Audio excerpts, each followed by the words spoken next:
Chapter 71. As Yi Jioge took Dongfang K's pulse, she opened her spiritual eye to inspect his body.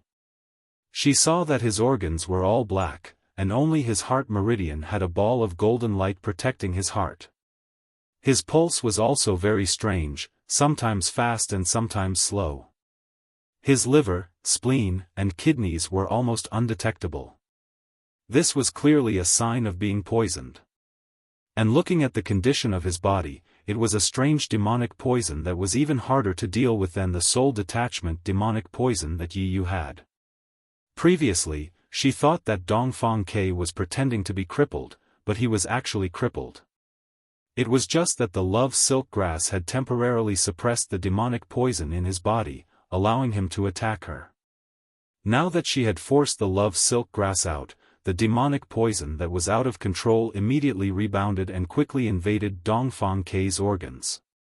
If she did not quickly think of a solution, Dongfang K would probably die from the poison. Yi Jioge broke out in cold sweat, and could not help but raise her head to look at the Empress.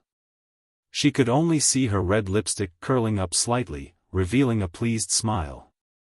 Her eyes, which were similar to the Crown Prince's, flashed with a malicious light. Obviously, all of this was planned by her. Yi Jioge could not help but grit her teeth.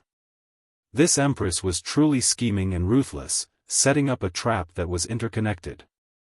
If Dongfang K really treated her as the antidote, the moment the love silk grass was removed, he would die on her body. At that time, not only would she not be able to avenge herself, she would also bear the crime of killing Dongfang Quebec. No matter how famous her grandfather was, he would not be able to protect her, a murderer. Yi Jioge was not someone who would resign herself to fate. In this situation, she had to fight for a chance of survival. She still had the 1000-year snow lotus pill that she got from Yi Yuxuan. If not, she still had the heart of the tree of God. Although Zi Shang had warned her not to let others know the secret of the heart of the tree of God, but in this situation, she could only take a gamble. Yi Jioge seemed to be thinking a lot, but it was all in the blink of an eye.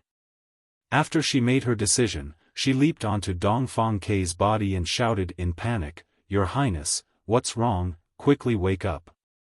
She used her body as a shield and stuffed the 1000-year snow lotus pill into Dongfang K's mouth. She then secretly stabbed the thunder fire needle into her own finger and chanted the heart of the tree of God before stabbing it into Dongfang K's body. After that, strand of life energy entered Dongfang K's body. His body shook violently, and he spat out a mouthful of black blood. The Empress had been watching Yi Jioge's actions with the attitude of a cat toying with a mouse. In her heart, Dongfang K was already a dead man. As long as she could capture Yi Jioge, the murderer, she would be able to help Dongfang K collect his corpse. She didn't expect that the dead Dongfang K would suddenly come back to life. The Crown Prince's eyes widened as he shouted at the guards, "Men, arrest Yi Jioge, the murderer." He had waited so long for the day that Dongfang K breathed his last. How could he let Yi Jioge spoil his plans? After the Empress came to her senses, she immediately ordered Nanny Su, "Arrest Yi Jioge." "Yes." Nanny Su immediately turned around and rushed to Yi Jioge. Her right hand formed a claw, and her fingertips glowed with a dark red light. Like a ferocious tiger, she clawed at Yi Jioge's back. If Yi Jioge hadn't dodged, his heart would have been dug out by Senior Nurse Su. Yi Jioge had no choice but to withdraw the heart of the sacred tree. He turned around and exchanged a palm strike with Nanny Su. There was a loud bang. Purple and red light flew in all directions. Yi Jioge staggered back 3 steps.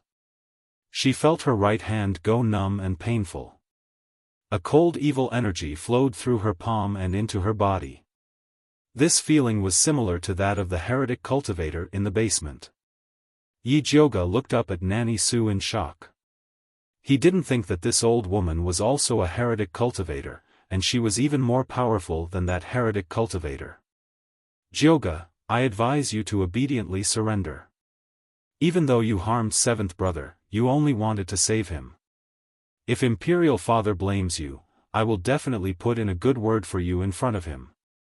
Imperial Father might even spare your life for Great Master Yun's sake. The Crown Prince saw that victory was in his grasp, so he pretended to persuade him. Yi Jioge didn't say anything and silently raised his middle finger at him.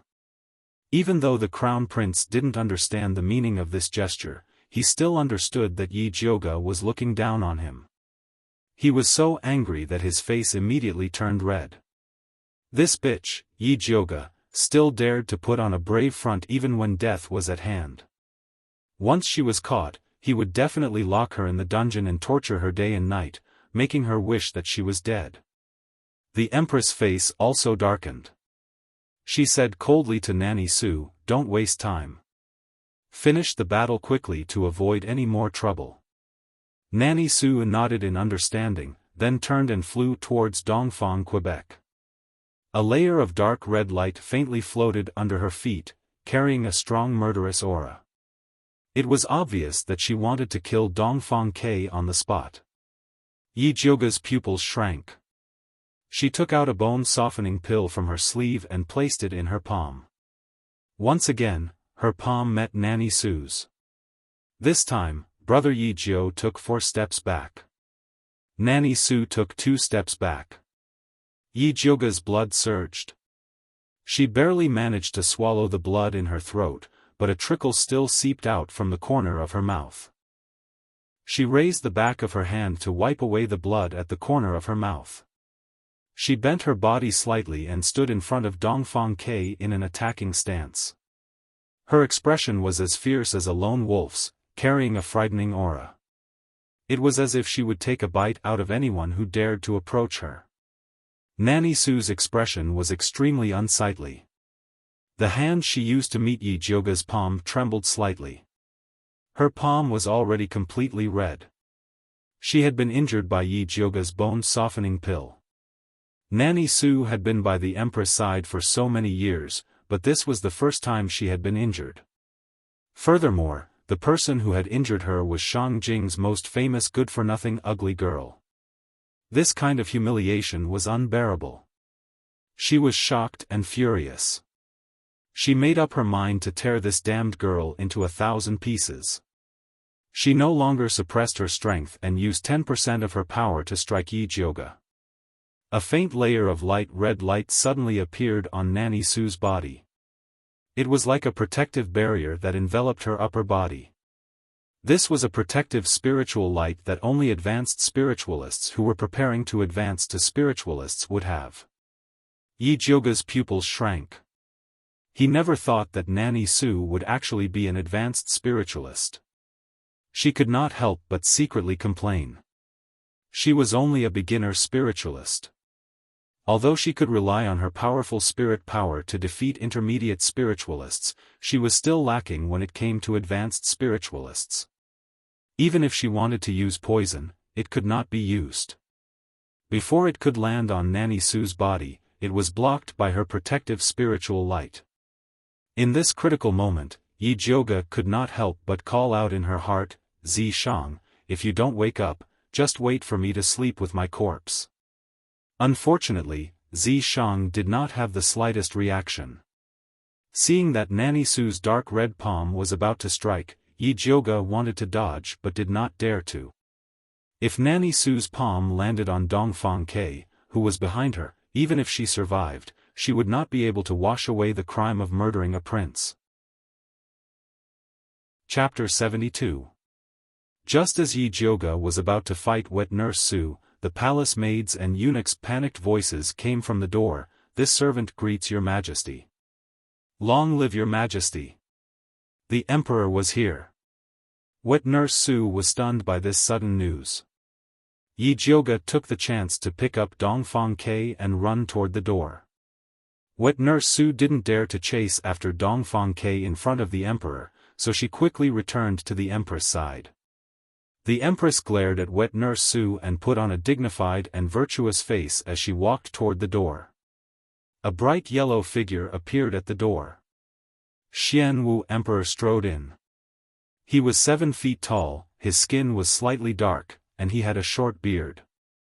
He had a very dignified aura, and one could tell with one look that he was an unyielding emperor, not to mention that he was a beginner spirit master. Xianwu Emperor swept his gaze over Jinqiu Palace before his gaze landed behind Yi Jiuge and Dongfang, Quebec. He asked coldly, "What's going on?" The Empress said calmly, "Your Majesty, as you can see, Yi Jiuge ran to Jinqiu Palace to meet Prince Dongling." The Crown Prince immediately followed the Empress' words and said with grievance and anger, "Father, I was wondering why Yi Jiuge would suddenly break off the engagement. I didn't expect her to like seventh brother. In order to have sex with seventh brother, she disregarded the demon poison in his body and wanted to drug him. When we received the news and rushed over, seventh brother was already unconscious. We wanted to capture her, but she used seventh brother as a shield, causing him to vomit blood. Imperial Father, please save seventh younger brother." Towards the end, the Crown Prince cried as if he really had a deep brotherly love with Dongfang, Quebec. Xianwu Emperor immediately frowned and looked at Yi Jiuge. "Is this true? Your Majesty and His Highness the Crown Prince's ability to distort the truth is truly admirable. I have nothing else to say. Your Majesty, why don't you wait for Prince Dongling to wake up before asking him?" Yi Jiuge couldn't be bothered to argue with the Empress and the Crown Prince. The Emperor was family with them. No matter what she said, the Emperor's heart would be biased towards them. It was better to wait for Dongfang K to wake up. One sentence from him was worth 100. What happened to K? Emperor Xianwu looked at his pale and unconscious son. He could no longer maintain his dignified expression. He roared angrily at the others, "Are you all dead? You saw the Prince of Dongling injured like this and you didn't even think to call Spirit Dr. Ling over? That's right. I told you to summon the Spirit Doctor just now. Why isn't the Spirit Doctor here yet? What are you guys doing?" The Crown Prince scolded the guards beside him. "This subordinate is incompetent, please forgive me, Crown Prince." The guard immediately knelt down and asked for forgiveness. "Why aren't you going to check out the situation?" The Crown Prince kicked the guard and said anxiously, "Even if you have to carry him, you have to bring the spiritual doctor over." Yi Jiuge glanced at the Crown Prince's clumsy acting skills and extended his hand to check Dongfang K's pulse. The Thousand Mountain Snow Lotus elixir had not been fed to him for nothing. The demonic poison in Dongfang K's body had already stabilized, and the golden light at his heart meridian had also rapidly recovered, forcing the demonic poison back to the meridians in his legs. "Jiuge also knows how to take a pulse?" Emperor Xian asked curiously. The last time he saw Yi Jiuge was on the day Yun Tianwei went missing. Yi Yuxuan had brought him into the palace to ask for help. At that time, Yi Jiuge was around 7 or 8 years old. She looked thin and small, without any spiritual energy. Later on, she had indeed grown into a good-for-nothing, so he didn't pay much attention to her. Now that he saw her today, he realized that this girl's aura was steady but not lacking in sharpness. She had the bearing of her grandfather, Yun Tianwei. "Your Majesty, you really like to joke. Your servant's grandfather is the #1 spirit pill master in Thunder Country. No matter how good for nothing I am, I wouldn't dare to disgrace my grandfather's reputation." Yi Jiuge's attitude towards Emperor Xianwu had always been respectful and calm. It was as if the person standing in front of her wasn't the Thunder Country's emperor, nor was it a spirit master with a higher cultivation than her, but just an ordinary elder. Emperor Xianwu was rather surprised. Even the Crown Prince would subconsciously lower his head when he saw him. He didn't expect that this little girl, Yi Jiuge, would actually have such courage. As expected of the Yun family's bloodline. The Crown Prince was extremely dissatisfied. "Yi Jiuge, how can you speak to the emperor like that? Use your mouth." "What else?" Yi Jiuge looked at the Crown Prince as if he was looking at an idiot. "You." The Crown Prince glared and was about to explode. "Crown Prince. Emperor Xianwu frowned and looked at the crown prince unhappily. The crown prince immediately didn't dare to make a sound. Emperor Xianwu's expression relaxed and he asked Yi Jioge, then, can you diagnose what poison Prince Dongling is suffering from? Demon poison, Yi Jioge replied. Who in Thunder Country doesn't know that seventh brother is suffering from demon poison? The crown prince coldly laughed. That's right. Everyone in Thunder Country knows that Prince Dongling is suffering from demon poison, but they don't know that this demon poison isn't from the demon race. It's made by adding spirit poison, Yi Jioge said calmly. The Empress and the Crown Prince wanted to harm her. If she didn't retaliate, how could she repay their kindness? Nonsense! The Crown Prince cried out. Crown Prince, how do you know that I'm talking nonsense? Are you also a spirit doctor? Or do you also have a level 7 spirit pill master grandfather? Yi Jioge looked at the Crown Prince mockingly. Father invited so many spirit doctors to treat seventh brother.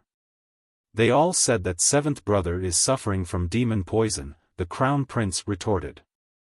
No matter how outstanding those spirit doctors are, can they be more outstanding than my grandfather?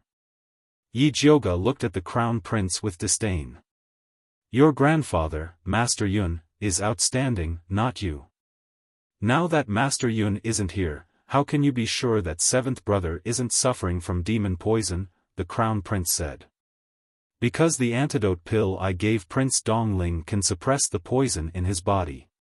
Everyone knows that antidote pills can only cure spirit poison, not demon poison. Prince Dongling's antidote pill is effective, which means that the poison in his body is spirit poison. Yi Jioge's expression was solemn and his words were reasonable. The Crown Prince couldn't retort. After all, he wasn't a spirit doctor. He couldn't say that he was the one who brought the demon poison back. When Emperor Xianwu heard Yi Jioge's words, a sharp light shot out of his eyes and he asked, then do you have a way to cure the poison in Prince Dongling's body? No, Yi Jioge said straightforwardly. The demon poison in Dongfang Kei's body was too powerful. She didn't have the confidence to cure it, and she didn't want to take this trouble. I thought you had some great ability, but it turns out you were just bragging. The Crown Prince wouldn't admit it. When he heard Yi Jioge say that he couldn't cure Dongfang Kei, his tense heart immediately relaxed. Emperor Xianwu knew that Yi Jioge couldn't cure the poison, but he wasn't disappointed. Even if Yi Jioge said that she could cure Dongfang Kei's poison, he wouldn't believe her. He didn't believe that Yi Jioge had this ability. Chapter 73. At this time, Spirit Dr. Zhang from the palace finally arrived. Spirit Dr. Zhang was about 50 years old. His temples were white and he was short and chubby. He looked like a good person. Spirit Dr. Zhang, take a look at Prince Dongling, Emperor Xianwu immediately ordered. Yes. Spirit Dr. Zhang wiped the sweat off his forehead and hurriedly crouched down to take Dongfang Kei's pulse. He had been taking Dongfang Kei's pulse before, so he was very familiar with it. After a closer inspection, he realized something was wrong. That rapid pulse seemed to be poisoned by the love silk grass. Spirit Dr. Zhang's nose twitched. As expected, he smelled something sweet on Dongfang Kei's body. His heart skipped a beat and he couldn't help but glance at the Empress. The Empress's eyes drooped slightly. Her cold gaze made Spirit Dr. Zhang shudder. Spirit Dr. Zhang had been in the palace for a long time and knew that he couldn't participate in palace fights like this. Otherwise, he might lose his head at any time. He retracted his thoughts and ignored the sweet scent. He continued to take Dongfang Kei's pulse and then said respectfully to the Emperor, Your Majesty, the Yao poison in Prince Dongling's body is fine. It's the same as before. Yi Jioge said that the antidote pill can only cure spirit poisons, not Yao poisons. The fact that Prince Dongling took the antidote pill means that the poison in his body contains spirit poisons. Is that true? Emperor Xian Wu asked. This. Spirit Dr. Zhang broke out in a cold sweat. He didn't dare to answer a question like this. If he admitted Yi Jiuge's words, then Dongfang Ke hadn't been injured by a Yao, but by a human. If this news got out, it would definitely cause an uproar in Thunder Country. At that time, it would be hard to keep his head. What? Do you want Zhen to teach you how to speak? Emperor Xian Wu's expression darkened. Your Majesty, please calm down. Spirit Dr. Zhang hurriedly knelt down and begged for forgiveness. Then he braced himself and said, this official has read about it in Great Master Yun's medical book but has never verified it. So, I don't dare to make a judgment on His Highness Prince Dongling. Emperor Xian Wu was silent for a moment, then said coolly, rise. Since it was written by Great Master Yun, then it can't be wrong. Go back and study it. See if Prince Dongling has any other spirit poisons. Maybe it's from a previous injury. That one sentence proved that Dongfang Ke had been harmed by the Yao. Even if there was a spiritual poison, it had been left behind in the past. Yes. Dr. Zhang wiped his sweat and stood up shakily. With other colleagues sharing the risk, his head was finally saved. Emperor Xian Wu then calmly said to Yi Jiuge, Jiuge, even if you like the Prince of the Eastern Tomb, you can't use such despicable methods to achieve your goals. I'll let it go this time, but if there's a next time, don't blame me for punishing you. His confident tone and threatening gaze made it seem as if he was certain that Yi Jiuge would admit to the crime. Yi Jiuge's eyes darkened. Dongfang Ke had left the main hall. He had inexplicably been poisoned by the aphrodisiac in Splendid Palace. Even if he thought with his toes, he would know that it was the work of the Empress and the Crown Prince. Not only did Emperor Xian Wu not pursue the matter, but he was also afraid that it would damage the reputation of the imperial family, so he wanted to push the blame to her.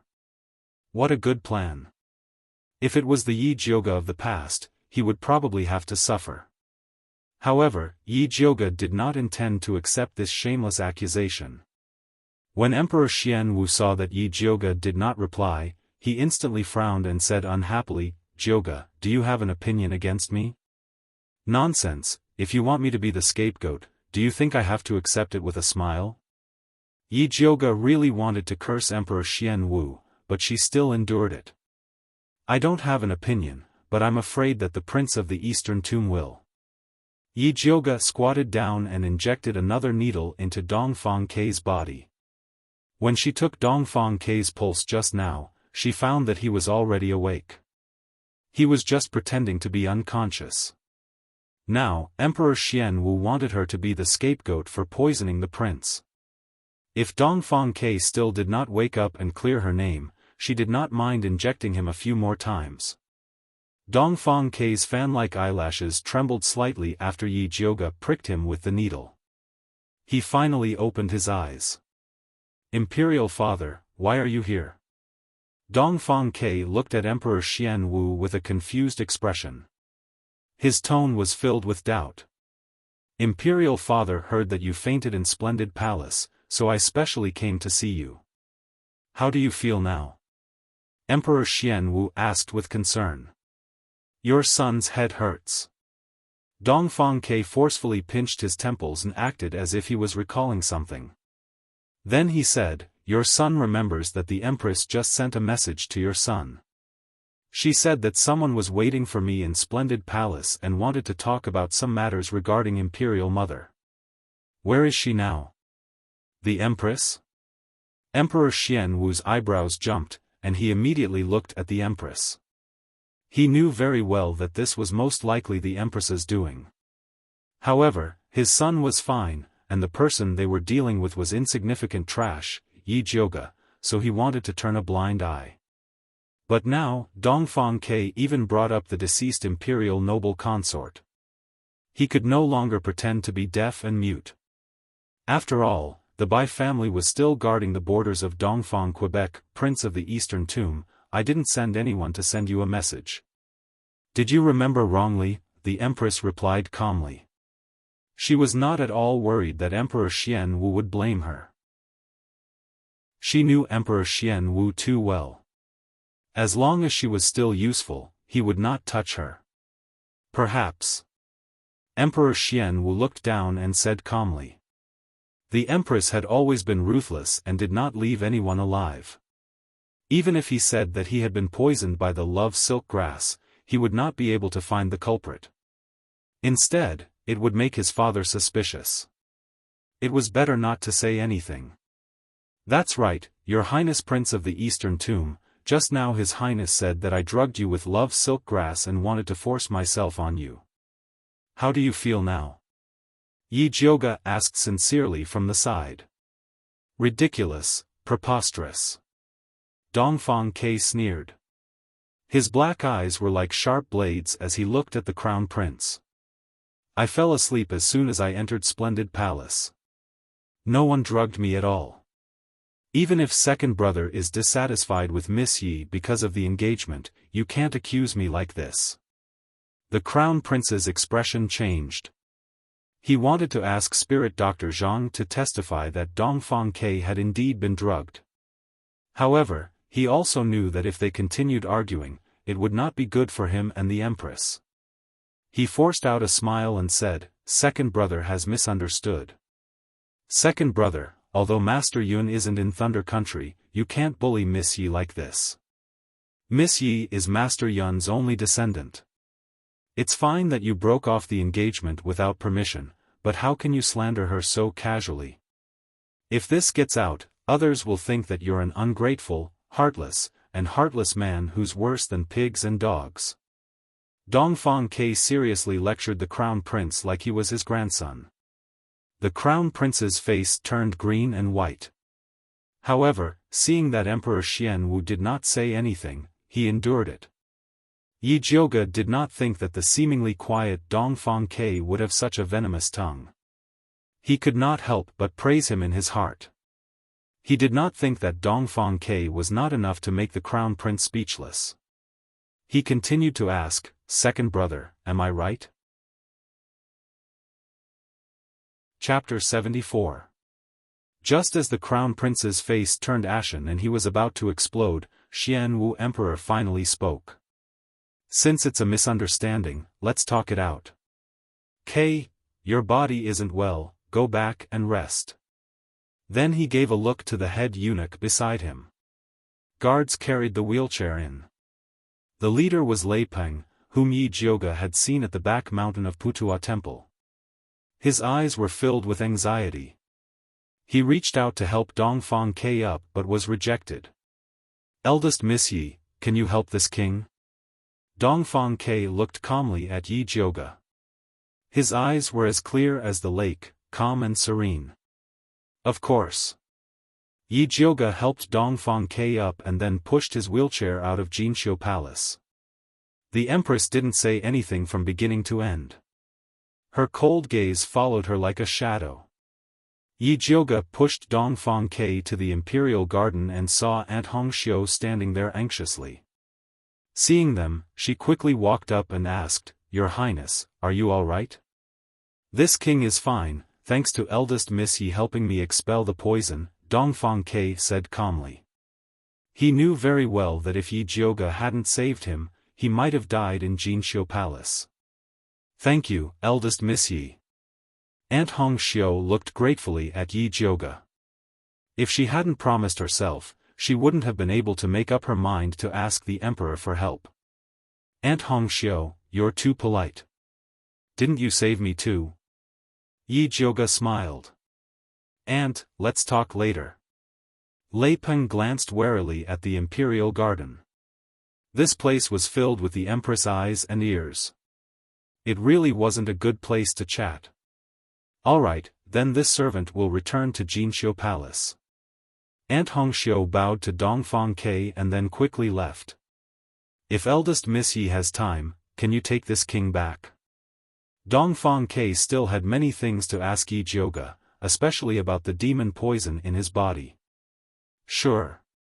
Yi Jioge also had many questions to ask Dongfang Quebec. For example, Emperor Xianwu seemed to love him, so why did he allow the Empress and Crown Prince to harm him?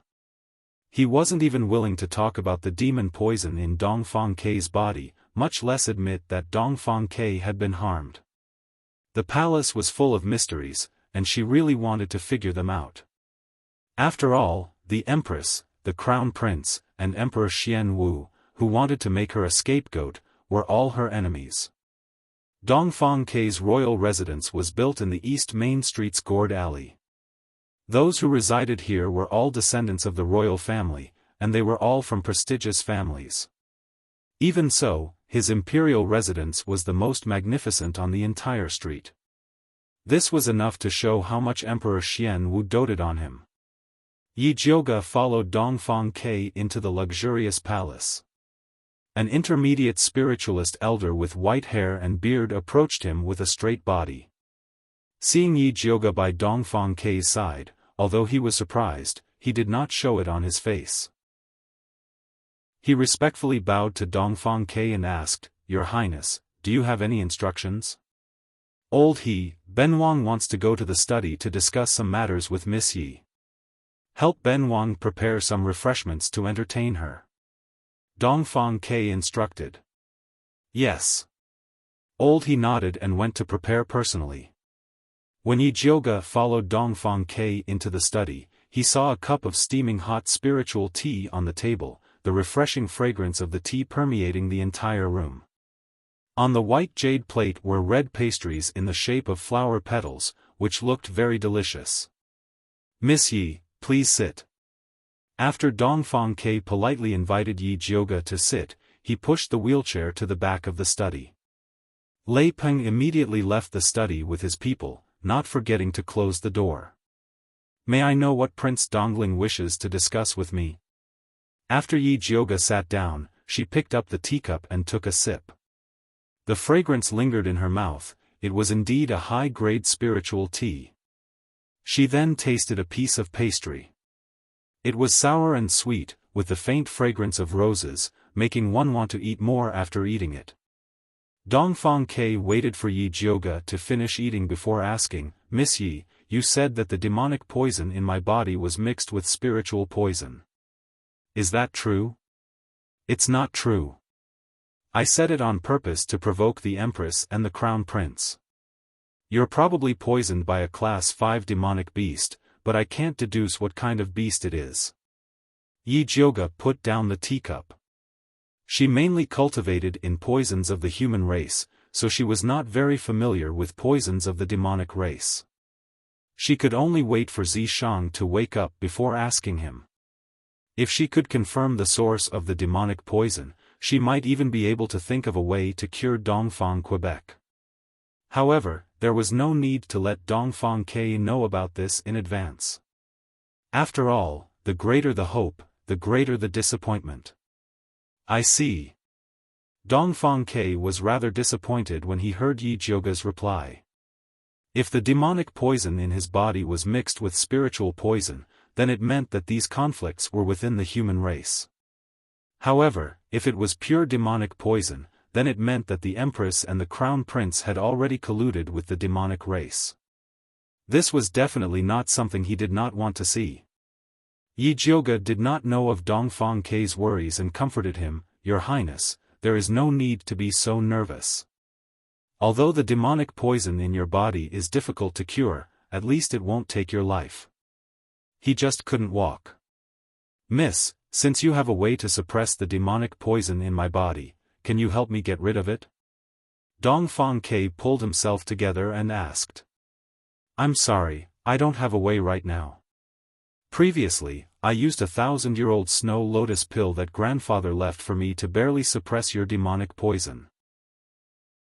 Yi Jiuge saw that Dongfang Kei did not realize that she had used the heart of the divine tree and secretly heaved a sigh of relief. "Rumor has it that you obtained the pills left behind by Grandmaster Yun in the 10,000 Zhang abyss. Could this 1,000-year-old snow lotus pill be one of them?" A bright light flashed in Dongfang Kei's eyes. "Sorry, I can't tell you about that." Yi Jiuge smiled slightly. Although she had gone through thick and thin with Dongfang Kei earlier, they were not familiar enough to talk about this matter. This prince was rash. Dongfang Ke did not ask any more questions. Instead, he talked about something that made him very conflicted. Just now in the splendid palace, this prince was poisoned by the love silk grass. This prince has offended you. Before Dongfang Ke could finish speaking, Yi Jiuge had already waved her hand indifferently and said, "It's fine. I know you were poisoned. I won't blame you. It was just being touched and pinched. He didn't kiss her on the lips or take off her clothes. It wasn't a big deal." Dongfang Ke's handsome face stiffened. His emotions were incomparably complicated. If it was any other woman who had been humiliated like this, they would have probably already shouted for him to take responsibility. He did not think that Yi Jiuge would be so free and easy. It made him feel very uncomfortable. However, when he looked at his legs, he could not say the words that he wanted to take responsibility. He was currently a person with crippled legs. He really was not worthy of Yi Jiuge. It was no wonder that she did not care. Yi Jiuge did not know that Dongfang Ke had such a high evaluation of her. It was so high that he felt that he was not worthy of her. She thought that Dongfang Ke was depressed about being poisoned by the Empress. She could not help but say, "I have some questions in my heart that I have to ask. Please forgive me, Your Highness." Chapter 75. Lady Yi, if you have any questions, please ask. Dongfang Ke put away his gloomy mood and revealed a sincere smile. Your Highness, the Emperor clearly knows that you were harmed by the Empress. Why didn't he hold her responsible? Yi Jiuge felt that it was strange. If Dongfang Ke was an unfavored prince, it would be fine. However, Dongfang Ke was the son of Emperor Xian Wu's most beloved woman and the external sect was so powerful. Emperor Xian Wu had gone too far. Imperial father has his own considerations. We can't be suspicious. Dongfang Ke said calmly as if he was already used to this. Yi Jiuge instantly understood. This former genius was the same as her and had a scumbag father. Emperor Xian Wu must have suspected his son because the Bai clan was too powerful. Even though he was crippled, he didn't let him go. As expected, the imperial family was the most heartless. Dongfang Ke didn't want to talk about this anymore, so he said, "Lady Yi, I can't repay you for saving my life. I hope you like this gift." Then, in front of Yi Jiuge, he took out a small red embroidered box from a secret compartment in the study and handed it to her. "Open it." Yi Jiuge opened it and was shocked to find that inside the embroidered box was a 3-inch-long silver snake. However, when she looked closely, she realized that the silver snake wasn't alive. It was an exquisitely made whip. A whip had 7 sections and 9 sections. This whip only had 3 sections, which was why it looked like a small snake. This is a second-rank spirit tool, the lightning snake illusionary whip. My maternal grandfather accidentally found it when he was fighting against the demon clan. Though it's damaged and only has 3 sections, it's still better than normal spirit tools and is most suitable for thunder spirit masters. Dongfang Ke looked calm but he was a little nervous. Previously, the crown prince tried his best to take it from him but he didn't agree. He didn't know if Yi Jiuge would like it or not. It's a spirit tool? Yi Jiuge was a little excited. It wasn't easy to make a spirit tool these days. Not only did one have to gather materials with abundant spiritual power, one also had to find a powerful and reliable tool refiner to make it. Though this spirit tool was damaged, it shone brightly. The craftsmanship was perfect and it definitely wasn't cheap. If it was someone else, they would have declined the offer. However, Yi Jiuge felt that he had expended a great deal of effort to save Dongfang Ke, so taking a lightning snake illusionary whip from him was nothing. He smiled and said, "Since the Prince of Dongling is so kind, it would be impolite of me to refuse." Dongfang Ke couldn't help but smile. He liked Yi Jioga's straightforward personality. Just as Yi Jioga put away the brocade box, Lei Peng's respectful voice came from outside the door. "Your Highness, a mother of the Yi family is waiting outside, saying that she wants to see the eldest Mississippi. It must be Mother Qing." Yi Jioga cursed inwardly. He had forgotten to inform Mother Qing when he came out. She must have waited at the palace gate for a long time before she found this place. "Since that's the case, I won't keep you any longer," Dongfang Ke said tactfully. "Lei Peng, send Miss Yi out." "Yes." Lei Peng nodded and said respectfully to Yi Jioga, "Miss Yi, please. Then I'll take my leave." Yi Jioga bade farewell to Dongfang Ke and left with Lei Peng. Dongfang Ke looked at Yi Jioga's departing figure, his handsome and gloomy face flickering. No one knew what he was thinking. At this time, a voice came from outside the study. "Your Highness. Come in." Dongfang Ke came to his senses and said. After the window opened, a man wearing black clothes flipped over and entered. It was Yi Jioga's old acquaintance, Bai Songling. "Why are you here?" Dongfang Ke asked. "I heard that you were plotted against by the Empress in the Imperial Palace. I was really worried and wanted to come and see. Are you all right?" After Bai Songling finished speaking, he sat down. It could be seen that he and Dongfang Ke were very familiar with each other. The way they interacted did not seem like subordinates, but more like friends and brothers. "I'm fine." Dongfang Ke shook his head and said, "It's all thanks to Yi Jioga for saving my life. I originally wanted to use this opportunity to have you save Yi Jioga so that she would owe you a favor. I didn't think that we would owe her a favor instead." Bai Songling was extremely emotional. This Yi Jioga was simply a lucky star. She always had a way to turn danger into safety. Previously, when they and Yi Jioga went to save Yi Rui, it was all thanks to her that they had escaped from the fire. She really is a lucky star. Dongfang Ke was very much in agreement. It would be great if this lucky star belonged to him. Bai Songling did not know that Dongfang Ke already had feelings for Yi Jioga and continued to ask, "Right, didn't you enter the palace to meet the emperor today?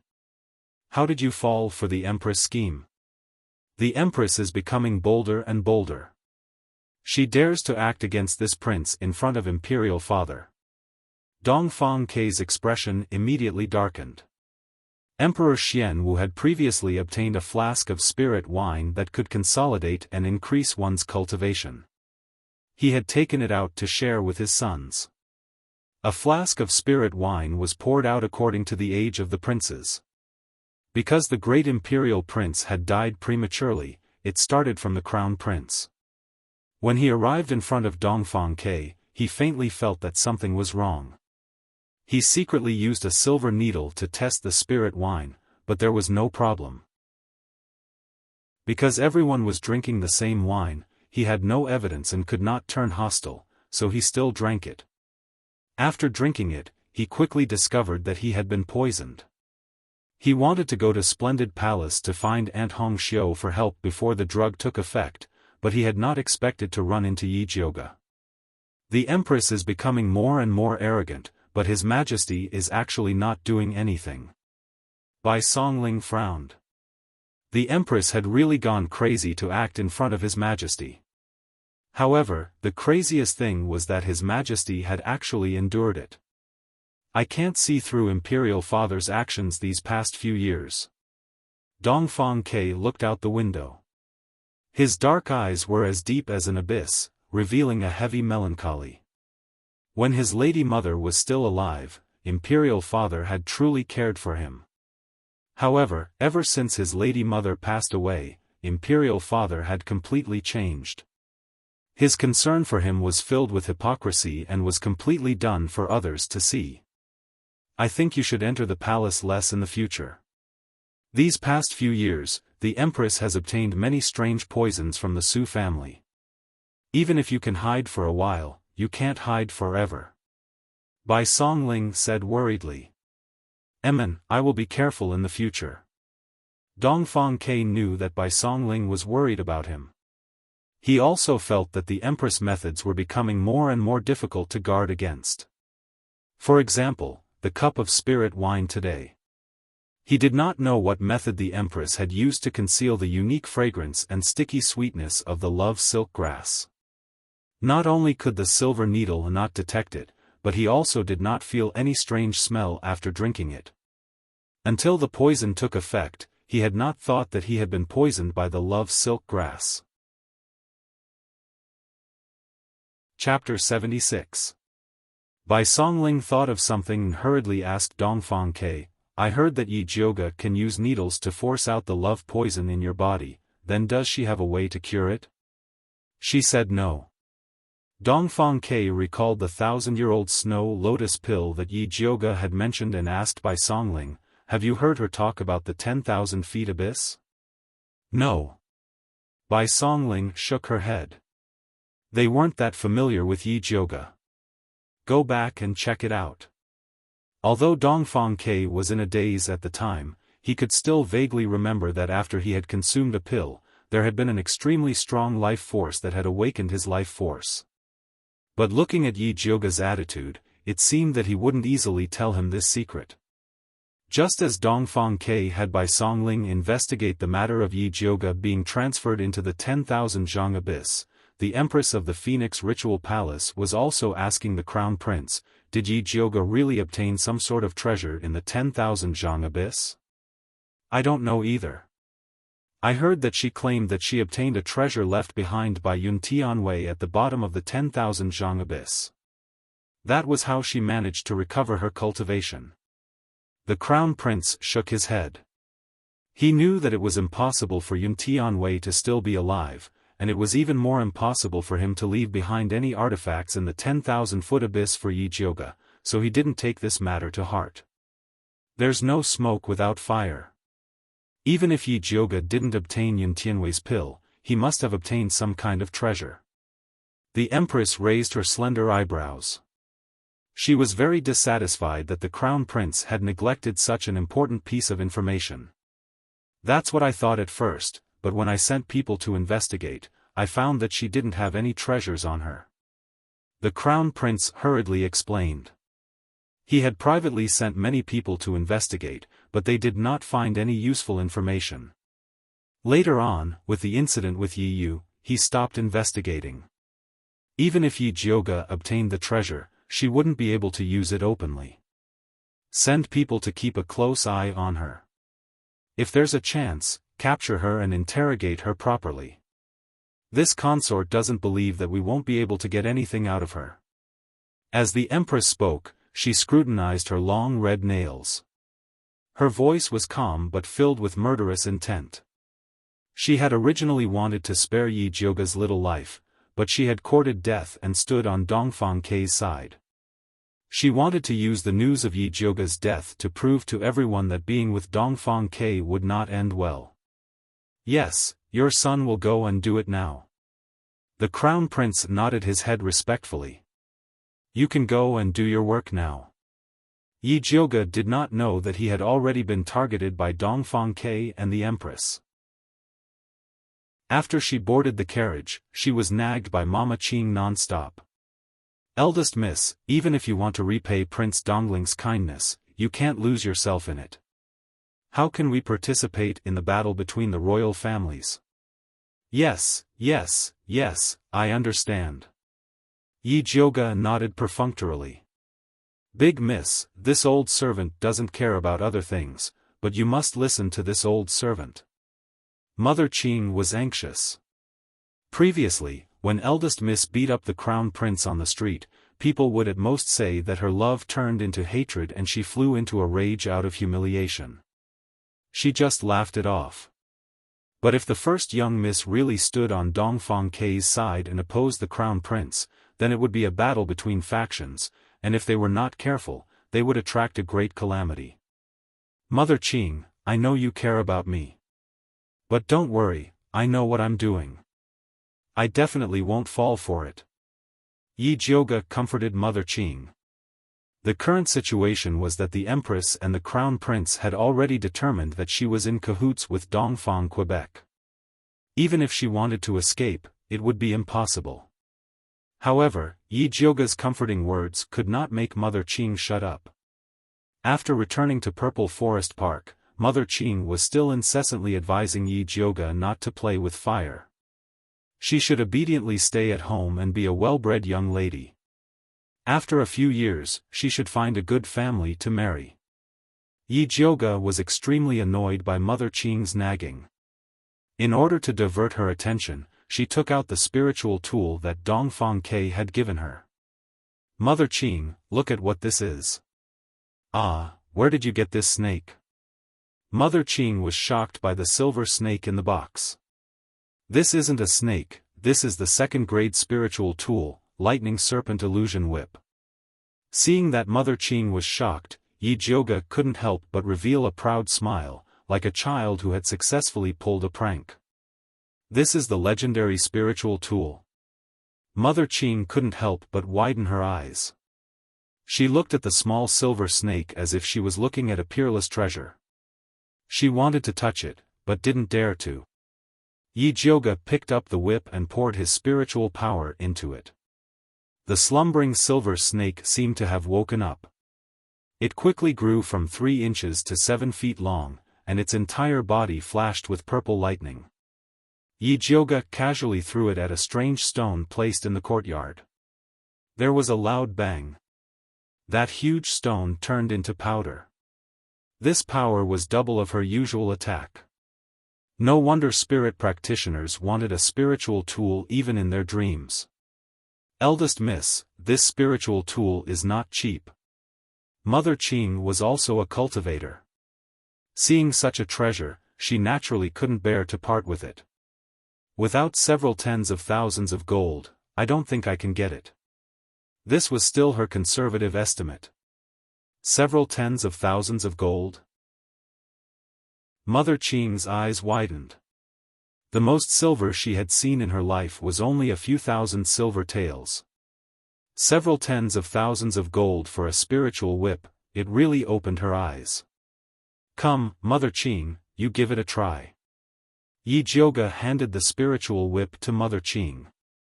Although this thunder snake illusionary whip was most suitable for people with lightning spiritual power, other spirit practitioners could also use it. This old servant has gold spiritual power, it won't break right. Mother Qing was a little hesitant, but her pair of eyes were tightly glued to the spiritual whip. Obviously, she wanted to try it. If it could be broken so easily, it wouldn't be a spiritual tool, but a glass tool. Yi Jiuge directly stuffed the spiritual whip into Mother Qing's hand, letting her feel at ease to use it. Mother Qing tried to pour a bit of gold spiritual power into the spiritual whip. She saw that the small snake turned into a golden snake, but it was much smaller than before. Its power was only 30% of Yi Jiuge's attack. Eldest Miss is more suitable to use it. Mother Qing returned the spiritual whip to Yi Jiuge with satisfaction. Only such a treasure was worthy of her family's eldest miss. Yi Jiuge was about to say that if there was a chance in the future, he would also get a good spiritual tool for Mother Qing to use. Suddenly, she felt a strange feeling coming from her wrist. She quietly lowered her head and looked at the inside of her wrist. She saw that the purple mark that had already sunk into her skin suddenly floated out, and a faint purple light faintly floated inside.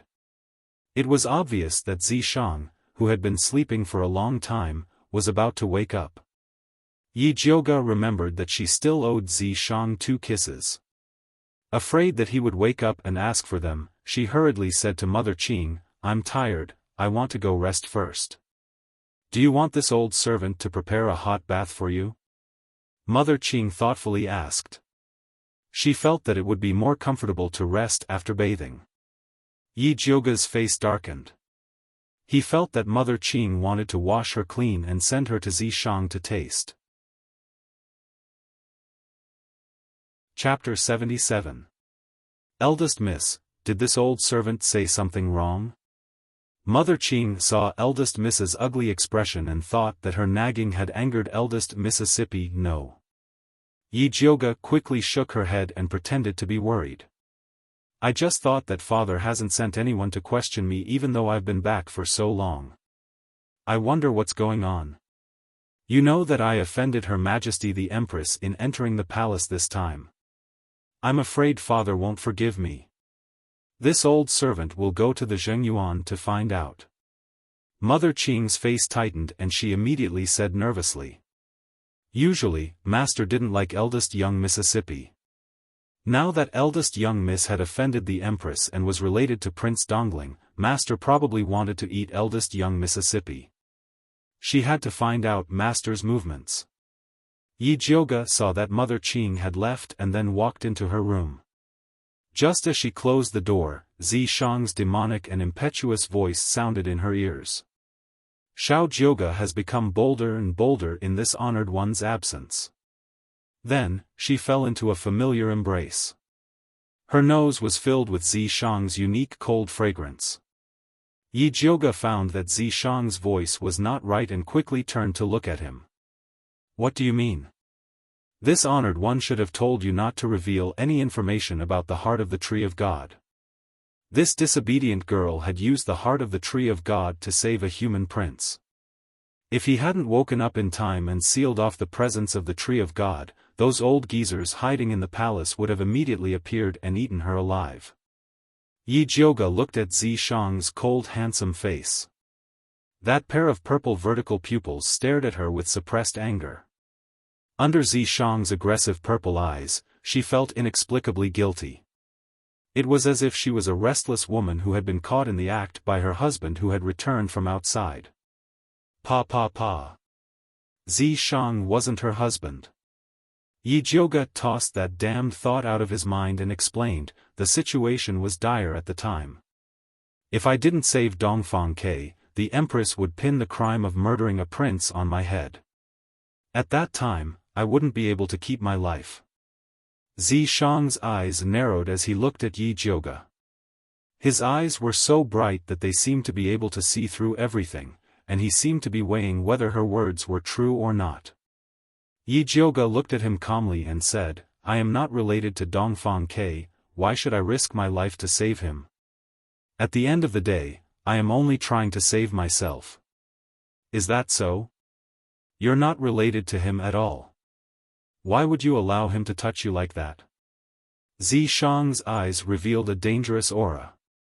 The heart of the Tree of God was secondary. What he could not tolerate the most was a man coveting his woman. Bah, who said that big sister was willing to be touched? That's because she was infected with the love silk grass. Yi Jioga felt that he had been wronged to death. She was touched, set up, and now she was being questioned by a demon. Was there still any justice in this world? Zi Shang saw that Yi Jioga was so angry that her face turned red, and finally believed that she was unwilling. However, he did not want to let this disobedient girl off so easily. He moved closer to Yi Jioga's ear and asked, then this sovereign is now infected with the love poison. Will you let him touch me? Heh, who has the ability to poison our Zi Shang with the love poison? Yi Jioga rolled her eyes unceremoniously.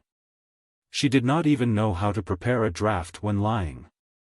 Who else could it be other than you? Zi Shang's snake tail was tightly wrapped around Yi Jioga. One of his fiery large hands was holding her waist, while the other moved up along her waistline, stopping at her abdomen. Where did he touch you? Here. Previously, Yi Jioga did not feel anything when Dongfang Ke touched her. Now that Zi Shang touched her, she felt as if her skin was about to be scalded, and her entire body was about to be set on fire.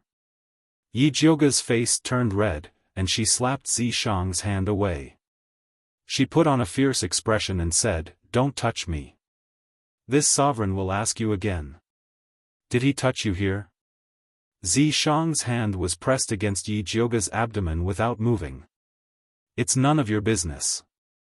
Yi Jioga turned her head and refused to answer this damned question. Little Jioga, don't forget that you belong to this sovereign. Zishang felt that he had to make Yi Jiuge realize this. If you want to sleep, just say it. Don't talk nonsense. Yi Jiuge provoked intentionally. Even if she sold herself to Zishang, she did not want to be controlled by him. Stubborn little thing. Zishang's gaze darkened, and a dangerous light appeared in his eyes. He reached out and sealed a few of Yi Jiuge's major acupuncture points, then threw her onto the bed. Then he grabbed a silk handkerchief and firmly tied her hands to the headboard of the bed. Are you crazy? Let go of me. Yi Jiuge was extremely furious. She raised her leg to kick him, but Zishang pressed her down. Be good and this sovereign will be gentler to you. Zishang's extremely beautiful face revealed an icy expression. His coldness carried a bloodthirsty allure, causing Yi Jiuge's entire body to tremble. When she came back to her senses, she found that Zishang was using actions that did not match his expression. He was gently taking off her clothes piece by piece. Yi Jiuge's body could not help but lightly tremble. She did not expect that Zishang, who was always smiling and would not get angry no matter what she said, would be so terrifying when he was angry. It made her, who had always prided herself as a masculine woman, scared. When all of her clothes were taken off, leaving only her underwear, Yi Jiuge could clearly feel goosebumps appearing on her smooth skin. She tried hard to calm herself down, and fiercely looked at Zishang. She swore in her heart. If this guy really forced himself on her, then she would cut off all ties with him and never talk to him again. Where did he touch you? Here. Zishang touched the smooth skin of Yi Jiuge's abdomen as he stared at her. That's right. Yi Jiuge deliberately wanted to anger Zishang, so she made a disdainful expression and said, he touched everywhere. Are you satisfied now? Zishang's eyes instantly darkened. But he did not get angry like Yi Jiuge imagined. Instead, he lowered his head and kissed her abdomen. Then, it gently nibbled with its sharp teeth and sucked on it, leaving a red mark on it. Yi Jiuge's whole body was numb from his kiss. She wanted to scold him, but her voice was as soft as cotton candy. Don't touch me. Zishang raised his head and stared at her. His moist red lips curled up, and his hoarse voice was full of courage. This sovereign will leave a mark on the place where you have been touched, so that you will always remember who you belong to. After that, he lowered his head and kissed her abdomen up again and again. His kiss was overbearing and wild, leaving a string of red marks on Yi Jiuge's smooth skin. It was a domineering declaration of his sovereignty. Chapter 78. Zishang's kisses moved higher and higher, his strength increasing. This wasn't growing strawberries, it was practically growing carrots, and the kind that dug holes. Yi Jiuge felt as if her flesh was about to split open from Zishang's mouth. That terrifying feeling caused her scalp to go numb and her entire body to tremble. She clenched her teeth and used the last of her strength to struggle, shouting, "Go away." Zishang mercilessly pressed Yi Jiuge under his body, his purple eyes emitting a cold light that was as sharp as a knife. Did he touch this place? Zishang's large palm covered her chest, his deep voice causing her to shudder. No, no, no. Yi Jiuge shouted as she shook her head. You really didn't? Zishang narrowed his eyes, the cold aura emitted from his body seemed to be able to freeze the air, making it difficult for people to even breathe. Really not, Yi Jiuge said resolutely. Dongfang Ke definitely did not touch this place, at most he had accidentally pressed it. Liar. Zishang instantly saw through Yi Jiuge's lie, shattering her hopes with a single sentence.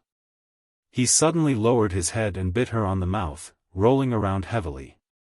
Zishang's kiss was not gentle at all, it was like a wild beast gnawing on its prey, that ferocious look as if he wanted to swallow her whole. Yi Jiuge even felt as if she was about to be bitten to death by Zishang.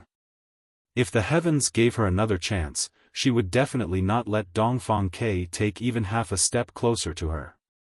Zi Shang seemed to feel her regret, finally softening his strength, like a lover gently caressing her.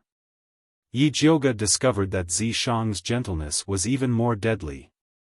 When Zi Shang finally got up, Yi Jiuge was already covered in a thin layer of sweat, her entire body limp on the bed. She had originally thought that she would be raped by Zi Shang, so she had already made all sorts of preparations to sever all ties with him and never have anything to do with him. She did not expect that all her bitterness and hatred would be kissed away by Zi Shang, and she even went to the Western Paradise with him. How could she still have the face to criticize Zi Shang? Did it feel good? Zi Shang laughed like a big cat that had stolen a fish. Good my ass. Yi Jiuge's face exploded. It was so red that it looked like it was about to drip blood. He wanted to kick this perverted snake to death. Do you dare to let another man touch you next time? Zi Shang lowered his head, and his warm breath blew into Yi Jiuge's red ear. His tone was filled with threat. Yi Jiuge really wanted to say, "Sis isn't a prostitute. Which man would touch her for no reason? Dongfang Ke was just an accident, okay?" However, Zi Shang obviously did not accept this reason. She couldn't afford to offend this pervert right now, so she could only nod her head sullenly. She was as obedient as a little lamb as she said, "I won't dare anymore." Good girl. Zi Shang caressed Yi Jiuge's face and gently planted a kiss on her cheek without lust. Then, he helped her loosen the ribbon on her wrists. Seeing that her wrists were red from being tied up, he even affectionately helped her massage them. Yi Jiuge didn't have any strength left and could only be at his mercy. Zi Shang helped her put on her clothes again, and then kindly told her, "Your scumbag father is here to see you." After saying that, he returned to the mark on Yi Jiuge's wrist. F***ck me. Could the situation be any worse than this? Yi Jiuge really wanted to cry, but no tears came out. She propped up her weak body and quickly changed into a dark green dress. Then, she splashed her face with cold water to calm down the tide of passion in her body. When she was done, Mother Qing's voice also sounded, "Eldest miss, master is here." "I understand. Father, please wait in the outer hall for a moment." Yi Jiuge tried her best to calm her voice. "Yes, but young miss, please hurry up," Mother Qing exhorted before leaving. Yi Jiuge sat in front of the dressing table and carefully checked if there was anything wrong with her. Fortunately, other than her red eyes and mouth, the black scars on her face covered up all other abnormalities. Only then did she feel relieved and leave the inner room, walking to the outer hall. At this time, Yi Yuxuan was walking back and forth in the hall with his hands behind his back. It could be seen that he was extremely anxious and depressed. When he saw Yi Jiuge come out, he angrily shouted, "Rebellious girl, you dare disobey the Empress? Do you not want to live anymore?" "Father, what do you mean? Why can't your daughter understand?" Yi Jiuge was too lazy to bow to Yi Yuxuan. After sitting on a chair, she signaled Mother Qing to bring a cup of tea over. She was extremely thirsty. Mother Qing quickly brought the hot tea over and used her eyes to signal Yi Jiuge to talk nicely and not to talk back to the master. Yi Jiuge ignored Mother Qing's gaze and drank her tea. It wasn't that she wanted to talk back to Yi Yuxuan, but he specifically came to find trouble. It wasn't her style to be scolded and not talk back. Seeing that Yi Jiuge didn't put him in her eyes at all, Yi Yuxuan was so angry that his face turned ashen. He pointed at her nose and scolded, "People are about to fight their way to the door, and you still have the face to drink tea here. If you want to drink, scram out. Our Yi family doesn't have a shameless woman like you." Bang! Yi Jiuge heavily placed the teacup on the table and glared at Yi Yuxuan with her beautiful eyes. "How can you let people drink tea properly?" Yi Yuxuan was inexplicably shocked. When he came back to his senses, he found that he was actually afraid of this unfilial daughter. He immediately became even angrier. Good, you still dare to put on a face with me now. Father scolded your daughter as soon as you came in. Why didn't you ask your daughter what happened in the palace? Otherwise, why would I offend the empress for no reason? Yi Jiuge asked in a cold tone. Humph, I don't know your virtue. You are an unruly person at home. Isn't it normal to offend people in the palace? Yi Yuxuan was completely uninterested in Yi Jiuge's explanation. Since father knows that your daughter is an unruly person, why do you still want your daughter to enter the palace to see the empress? Aren't you deliberately making me angry? Yi Jiuge rubbed the lines on the teacup and revealed a mocking smile. Don't be unreasonable here. You offended the empress and the crown prince this time. You must make them calm down. Otherwise, our Yi family will be dragged down by you. Yi Yuxuan said unquestionably. Then what does father want me to do? Yi Jiuge raised her eyebrows. She wanted to see what more ridiculous things this scumbag of a father could say. Humph, the crown prince already said that as long as you return the purple lightning wood to him, he will be magnanimous and not bother with you. He can even let you enter the palace as a concubine. Yi Yuxuan felt that this idea was very good.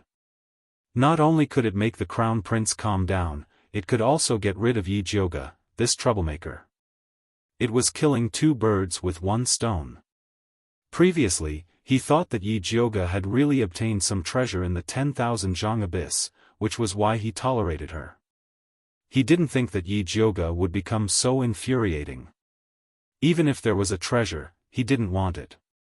He would leave it to the crown prince as a thank you gift for taking away this annoying person. Chapter 79. Concubine? Yi Jiuge raised his eyebrows and said with a smile that wasn't a smile, Father, you mean to have your first wife's daughter, Master Yun's granddaughter, become the crown prince's concubine? Moreover, under the circumstances that the crown prince and I were previously engaged? She didn't even want to be the crown prince's wife and wanted her to be a concubine. The crown prince and Yi Yuxuan must have been kicked in the head by the same donkey. Jiuge, even if you used to have a noble status, your reputation has been ruined by yourself. You should be grateful that the crown prince is willing to accept you into his household, Yi Yuxuan said disapprovingly. If Yi Jiuge was an outstanding daughter with high cultivation, he naturally wouldn't marry her off to the crown prince as a concubine. Otherwise, the Yi household would become a joke. But now, Yi Jiuge was a famous trash and ugly girl in Shangjing. Even if she had performed well recently, only a few people knew about it. Even if he married her off to the crown prince as a concubine, no one would say anything. Instead, they would praise him for not using his ugly trash to ruin the position of the crown prince's concubine. Yi Jiuge ignored Yi Yuxuan's idiotic request. She poured herself another cup of tea and carefully tasted it. The taste wasn't bad, but it was a bit lacking compared to the spiritual tea in Dongfang K's residence. Yi Yuxuan didn't get angry when Yi Jiuge ignored him and said, All right, it's settled. In 7 days, I'll send you to the crown prince's residence to be a concubine. 7 days? And he had to personally send her over? Was she going to be a concubine? She was selling herself to be a servant. Yi Jiuge put down her teacup and said coldly, What if I don't want to? If you don't want to, then get out of the Yi household. Whether you live or die, it has nothing to do with the Yi household, Yi Yuxuan said ruthlessly. I can get out of the Yi household too. Yi Jiuge's slender fingers spun around the teacup as she said in a voice as cold as a nail, But I have to take what grandfather left me. What do you mean? Yi Yuxuan frowned deeply. Father, I don't think you've forgotten that you married into the Yun family. Even if you changed this mansion to Yi Mansion without permission and changed mother's business to Yi Group, it doesn't change the fact that these things were left to mother by grandfather. She was the only bloodline of the Yun family. If she wanted to scram, it should be Yi Yuxuan who brought his concubines out of her Yun manor. What nonsense are you talking about? I worked hard to get all these things. Yi Yuxuan was so angry that his face turned red. He, justice is in the hearts of the people. There are some things that you can't achieve by deceiving yourself. Seeing that Yi Yuxuan was so angry that he was about to go crazy, Yi Jiuge kindly reminded him, go back and think about it. Is your own reputation more important, or is it more important to please the crown prince? If I really leave the house with nothing, I'm afraid that others will poke at your back and scold you for being disloyal and unfilial, forgetting righteousness at the sight of profit, killing your wife and abandoning your daughter, heartless, and inferior to pigs and dogs. You. Yi Yuxuan was so angry that blood came out of his throat. The finger that was pointing at Yi Jiuge kept trembling. Mother Qing, I think father's body doesn't seem to be feeling well. Quickly find someone to send him back so that he won't die of anger here and let others see a good show for our Yi family. Yi Jiuge slowly said to Mother Qing. Mother Qing was extremely anxious. She wanted to persuade the young miss to speak less, but she didn't dare to. Seeing the young miss speak, she hurriedly went to Yi Yuxuan's side and said, Master, please calm your anger. The young miss is still young. You can slowly teach her. Yi Yuxuan always liked to vent his anger. Seeing the old servant beside Yi Jiuge come over, he didn't hesitate to raise his hand and slap her face. A crisp sound rang out. Yi Yuxuan's slap landed on Yi Jiuge's body. Yi Jiuge stood in front of Mother Qing. His small face was slapped to the side by Yi Yuxuan and quickly became red and swollen. The corner of his mouth was accidentally cut by his teeth, and a trace of blood seeped out. Yi Jiuge raised his hand to wipe the blood from the corner of his mouth. He expressionlessly looked at Yi Yuxuan and said, Father, are you satisfied with this slap? Yi Yuxuan looked at Yi Jiuge's deep black eyes and inexplicably felt guilty. He coldly snorted and hurriedly left. Young miss, why are you so stupid?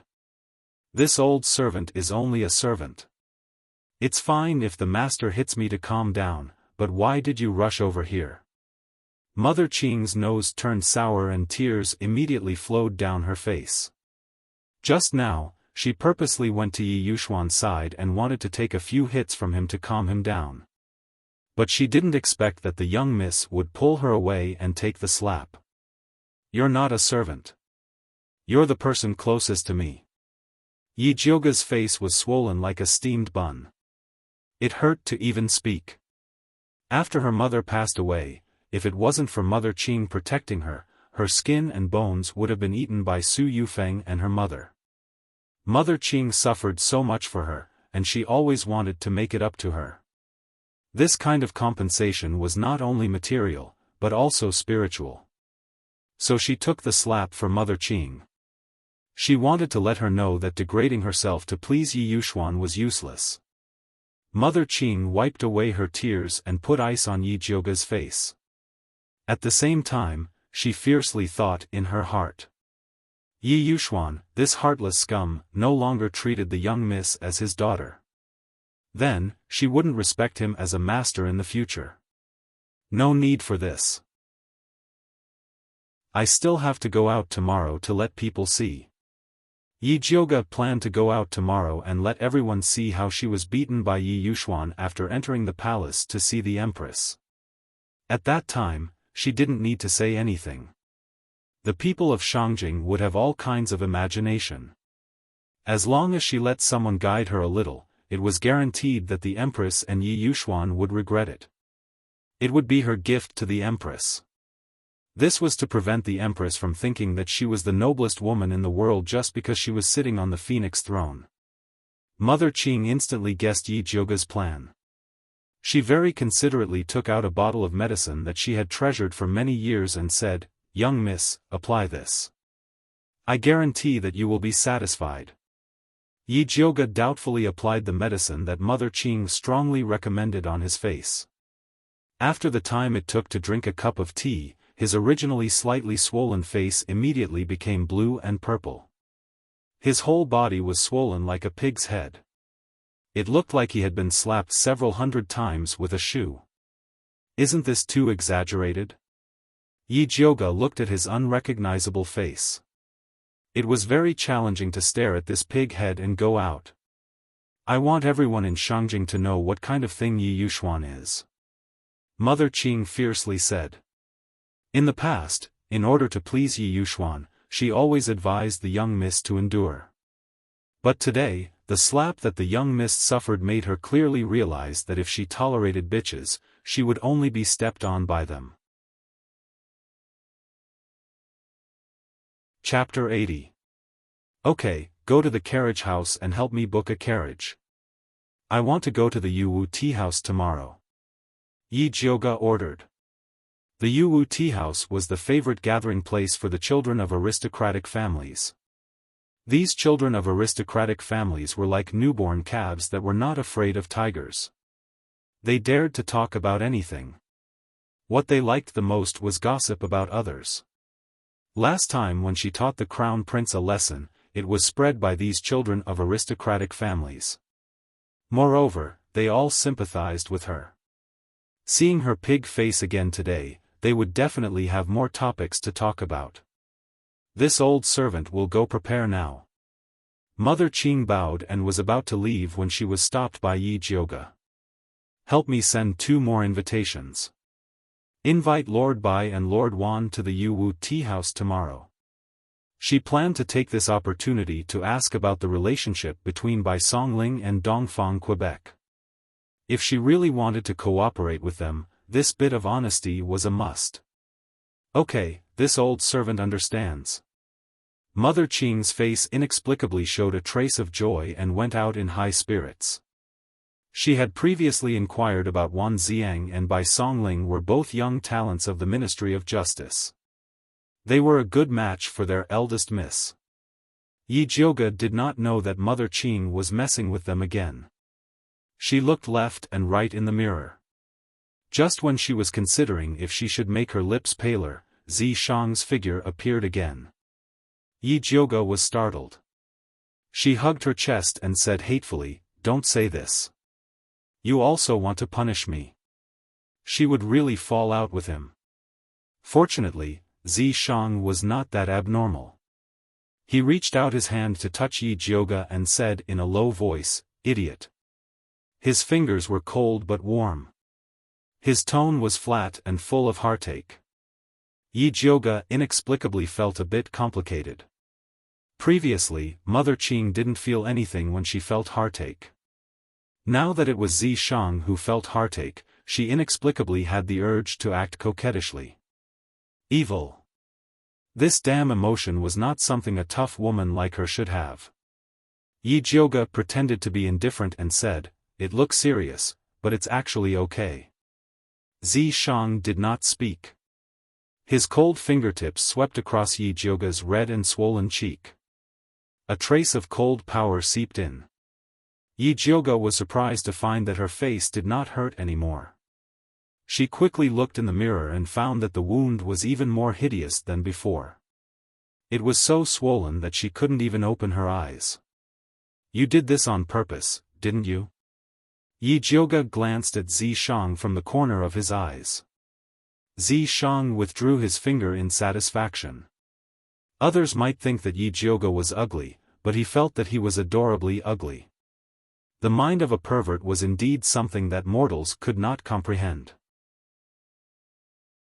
"That's right, Zi Shang, do you know what kind of demonic poison Dongfang Ke is afflicted with?" Yi Jiuge saw that Zi Shang was in a good mood, so he took the opportunity to ask. Of course. Yi Jiuge's thoughts couldn't be hidden from Zi Shang. However, seeing that this little girl had suffered quite a bit, he decided to be merciful and help her this once. What Dongfang Ke has been poisoned with is the king poison of a level 5 demonic beast, the white jade spider. It's the king poison. Yi Jiuge was shocked. No wonder the spirit doctors couldn't recognize it. One had to know that the kings of level 5 demonic beasts all lived in seclusion in the depths of the demonic clan's territory. Other than some legendary top-notch spiritualists who could enter, ordinary people could not even enter, let alone kill them. She had never heard of such an expert in the Thunder Kingdom. Where did the Empress get her hands on the king poison? Also, where did Nanny Su, the evil cultivator beside the Empress, come from? What does she have to do with the Su family? Did Emperor Xian Wu know about all of this? Questions appeared in Yi Jiuge's mind like riddles, but she couldn't find the answers. Don't think about it. It's none of your business. Zi Shang didn't like Yi Jiuge worrying for others. How is it none of my business? If they can get the White Jade Spider King's king poison to harm Dongfang Ke, they can get other demonic poisons to harm me. How can I not be on guard? Yi Jiuge said unhappily. You think too highly of yourself. Zi Shang's face was cold. King poison was not that easy to get. Even if Yi Jiuge was really poisoned by a king poison, he could still help her get it out. Yi Jiuge was used to being beaten by Zi Shang, so she didn't feel embarrassed. She continued to ask, then do you have a way to save Dongfang Ke? Why should I save him? That audacious human brat dared to touch his woman. He was already being merciful by not chopping him into pieces. Because I took his consultation fee. If you don't help me save him, then I can only think of other ways to make it up to him. Yi Jiuge purposely emphasized the word, make it up to him. As for what other ways it was, Zi Shang could guess for himself. As expected, Zi Shang's expression darkened. He said disdainfully, isn't it just a little spirit whip? And it's a broken thing with 6 broken segments. What's so great about it? If you have the ability, then give me a 9-segment spirit whip. Yi Jiuge purposely said. Zi Shang couldn't even pass on his cultivation to her, so he definitely couldn't give her anything good. Yi Jiuge was right. Zi Shang didn't have any of his treasures with him in the past. Now, he could only manifest himself because of the soul contract he signed with her. He really couldn't give her anything good. He was calm. I really can't give you a 9-segment spirit whip right now. Since you like that broken whip, then accept it. I'll help you save him. This way, he could be considered to have helped Yi Jiuge earn consultation fees. I knew you treat me the best. It was rare for Yi Jiuge to act like a spoiled child. Although she was disgusted by her own mushy tone, Zi Shang still enjoyed it. Once he was in a good mood, he immediately told her the method to save Dongfang Quebec. As it turned out, the Snow Spider King lived in the depths of the snowy mountains. The poison on its body was the coldest ice poison in the world. If he wanted to remove this ice poison, he had to find the strongest spirit grass, the 5th rank fire dragon grass. Then, he would have to use the thunder fire needle technique to remove the ice poison. Where can I find the 5th rank fire dragon grass? Yi Jiuge was a little worried.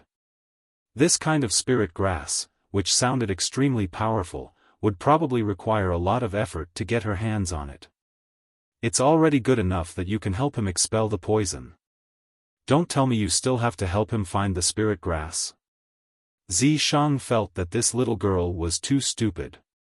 As a human prince, didn't Dongfang Ke have more power and influence than her? Why did he need her to worry about this problem? That's right.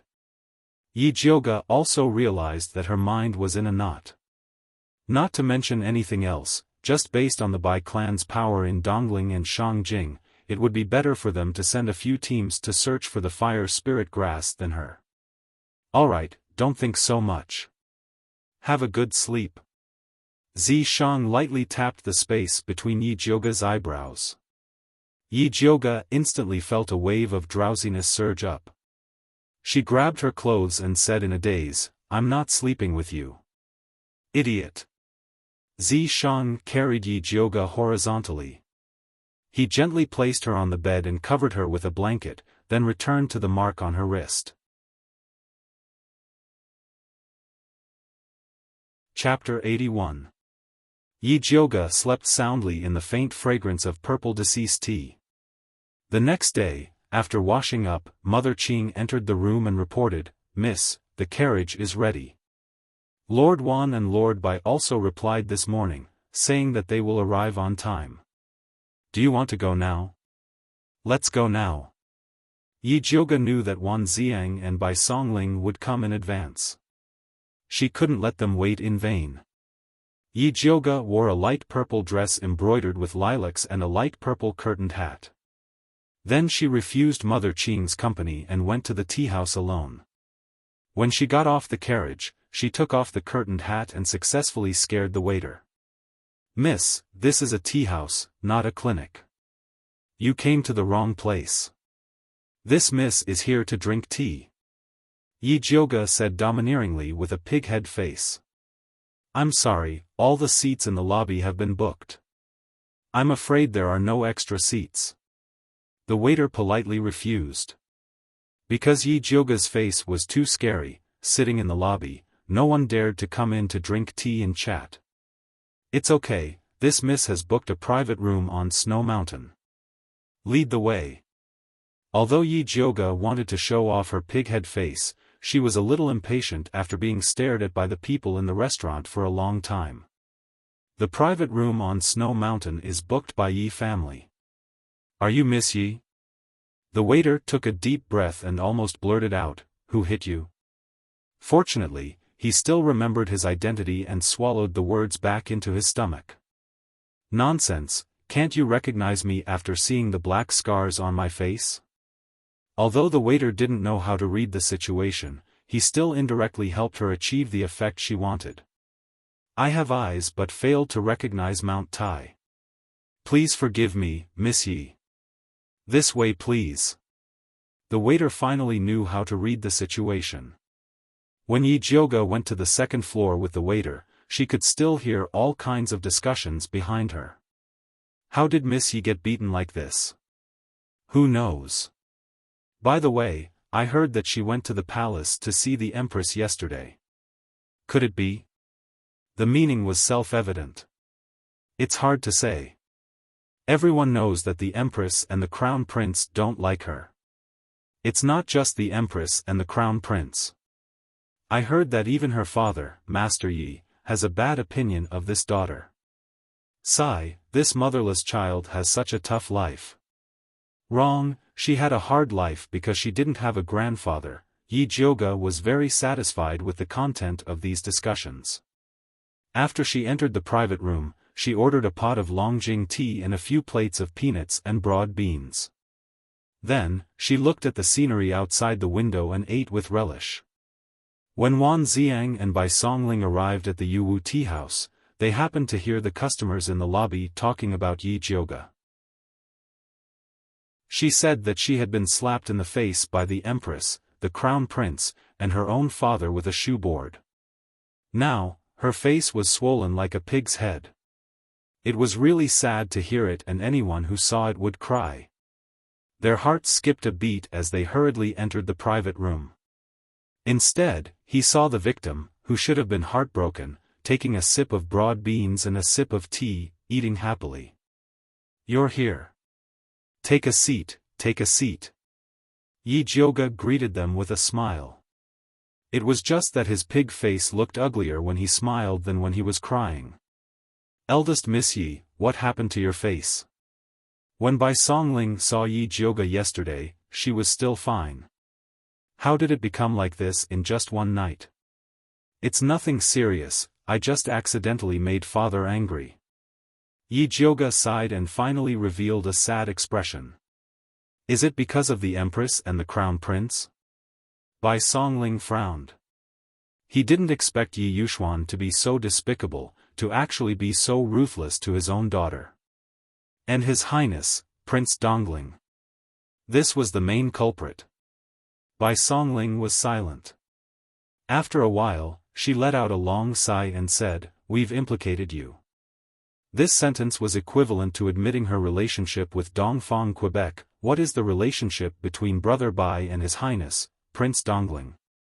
Yi Jioge asked. It's a long story. Bai Songling obviously didn't want to say more. She simply said, although my surname is Bai, I'm not a member of the Bai family. I just happen to have some connections with His Highness, Prince Dongling. That's why I'm helping him. I see. That was enough. Yi Jiuge didn't expect Bai Songling to tell him the story of her 8 generations of ancestors. Wan Xiang silently took out a bottle of external medicine and placed it in Yi Jiuge's hand. Apply the medicine. No need. This injury looks terrible, but it's already healed on the inside. Yi Jiuge pushed the medicine back and smiled. Do you really think I don't even have the ability to treat my face? Bai Songling immediately understood what Yi Jiuge meant. He shook his head helplessly. Even if you want to deal with the Empress and the Crown Prince, there's no need to humiliate your body like this. Yi Jiuge didn't want to discuss this topic. He straightened his expression and said solemnly, actually, I invited you two here for the demon poison in Prince Dongling. Bai Songling's heart skipped a beat. He couldn't help but ask, did you find a way to expel the poison from His Highness? That's right. After I went back and carefully read through the medical books grandfather left me, I discovered that Prince Dongling was poisoned with the king poison of a 5th-level demon beast, the Ice Spider King. Yi Jiuge said solemnly. It's actually the king poison? Bai Songling sucked in a breath of cold air. Wan Xiang frowned. The wrinkles between his brows were so deep that a fly could be squeezed to death. They all knew what the king poison represented, which made their hearts even heavier. You don't have to worry so much. Actually, there's a way to cure this poison. As long as you find the 5th-level fire dragon grass, I'll be able to concoct the antidote for His Highness. Yi Jiuge repeated Zi Shang's words. 5th-level fire dragon grass. Bai Songling's face was filled with bitterness. The most powerful spirit herb in Thunder Nation was only 3rd level. They hadn't heard of a 5th-level spirit herb for many years. Where would they go to find one? Yi Jiuge saw that they were in low spirits, so he cheered them on. If the Empress can find the king poison of a 5th-level demon beast, we can naturally find a 5th-level fire dragon grass as well. You're right. Bai Songling immediately pulled himself together. He planned to inform Dongfang Ke and the Bai family of this news. In any case, the demon poison wouldn't kill Dongfang Ke, so they still had time to search. If 1 year didn't work, then 5 years. If 5 years didn't work, then 10 years. He didn't believe that he couldn't find it. Finding the spirit herb wasn't urgent right now. Yi Jiuge asked Wan Xiang, Big Brother Wan, I heard that you went to River Sun to investigate the murder case. How did it go? I found a few girls in River Sun who had their blood sucked dry. When I rushed over, those girls had already been cremated. Not even their bones were found. When Wan Xiang said this, his handsome face immediately darkened. Chapter 82. It turned out that this Heyang County magistrate was a brainless idiot. He listened to the rumors and thought that if he didn't immediately cremate the girls who were sucked of their blood, they would become zombies. Therefore, before Wan Xiang could arrive, he burned all the corpses of the murdered girls and killed all the witnesses who had seen the girls. When Wan Xiang came, he still said that he was helping the people get rid of evil. Wan Xiang was so angry that he almost killed that idiot with one palm. Now that idiot had been escorted back to the Ministry of Justice, he was going to let that idiot sit in jail for a long time. Was it the Su family? Yi Jiuge was most concerned about this question. I didn't find any evidence to prove that it was the Su family. Wan Xiang shook his head. Recently, Su Junqing had been as obedient as a baby. He didn't go out of the door, and those brothels that were suspected to be related to him were also very low-key. He didn't dare to buy or sell girls anymore because he couldn't find any clues. Yi Jiuge frowned. Su Junqing had always been a watertight person. If he wanted to hide, it would be even harder to find evidence against him. At this time, Yi Jiuge suddenly remembered something and quickly said, "Oh right, that nanny Su who fought with me in the palace yesterday, she is also a heretic cultivator." What? Bai Songling was shocked. He had heard about Nanny Su from Aunt Hongxiu. It was said that she was the confidant of the Empress.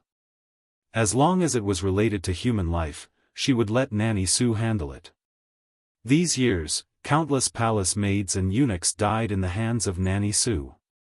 Previously, they thought that the Empress wanted to establish her power, so she used such bloody methods. They didn't expect that she actually did it to let Nanny Su practice martial arts. We must clearly investigate this Nanny Su's background. Wan Xiang's sculpted features were as solemn as a stone statue. Ever since he saw those girls who were tortured to death by the heretic cultivators in the basement, he hated heretic cultivators and wanted to catch them all in one fell swoop.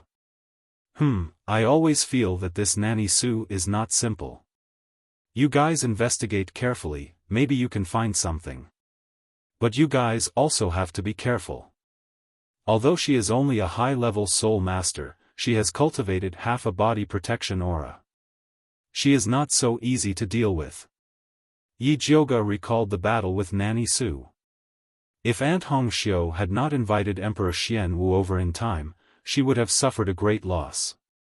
She's even cultivated a protective spiritual light. Bai Songling had a bad feeling about this. He and Wan Xiang were intermediate spiritualists, but they were exceptionally gifted and cultivated unique spiritual powers, hence they were not inferior to advanced spiritualists. But if Senior Nurse Su had already cultivated a protective spiritual light, even if the two of them joined forces, they still wouldn't be her match. You don't have to worry. These evil cultivators cultivate the resentment and death aura of humans. As long as it's something with sufficient yang qi, it will be able to restrain them. Yi Jiuge remembered what Zi Shang had told her before. What is an item with abundant yang qi? Bai Songling asked. If it was not difficult to obtain, he was prepared to keep a dozen by his side in case of emergencies. It's probably prayer beads for Buddhist cultivators, talismans for Taoist priests, peachwood swords, black dog blood, and the like. Yi Jiuge recalled the zombie films she had watched in the past. These seem to be the treasures used to exorcise evil spirits. There are no Buddhist cultivators or Taoist priests in our Thunder Nation. What is a black dog? A spirit beast? Bai Songling asked in confusion. There were temples and monks in the Thunder Nation, but they were not cultivators. This was because to become a Buddhist cultivator, one must go to the Heaven Zen mountain in the west to be enlightened by a Buddhist cultivator. After becoming a Buddhist cultivator, one would have to deliver all living beings from suffering. The cultivation process was extremely arduous and could not be achieved by sitting in a temple and chanting scriptures. The Taoist priests gathered at the Green Cloud Mountain in the east, which was thousands of miles away from the Thunder Nation. As for the black dog, there were no such spirit beasts in the Thunder Nation. They could only be found at the 10,000 Beast Mountain. Yi Jiuge thought that spiritual power was the most important thing on this continent. She did not expect so many forces to occupy this continent. Indeed, the world was big and full of strange things. She had only seen the tip of the iceberg. Oh yes, we do have peach wood, but I don't know how to make it into a sword, Wan Xiang said. They could not just chop off the peach branches from the trees and use them, right? Wouldn't the evil cultivators be too weak? I've only heard about it. I'm not too sure how to do it. Yi Jiuge regretted that she had only focused on the mission in the past and had never learned about exorcism. Idiot. Zi Shang could not stand it anymore and took the initiative to say, the two of them are full of yang qi, so they don't need to look for black dog blood. When they encounter the evil cultivators, they just need to bite the tip of their tongues and spit out their spirit blood to defeat them. Especially Wan Xiang, his spirit root was the most powerful fire spirit root, the thunderbolt fire, which had a natural suppressive effect on evil cultivators. However, his cultivation level was not high enough, which was why he was suppressed by the evil cultivators. When he was successful in his cultivation, he would be able to burn all the filthy things with the thunderbolt fire. Yi Jiuge hurriedly conveyed Zi Shang's words to them. "Thank you, Lady Yi, for telling us." Bai Songling and Wan Xiang were not afraid of the evil cultivators, but they were uneasy about the unknown.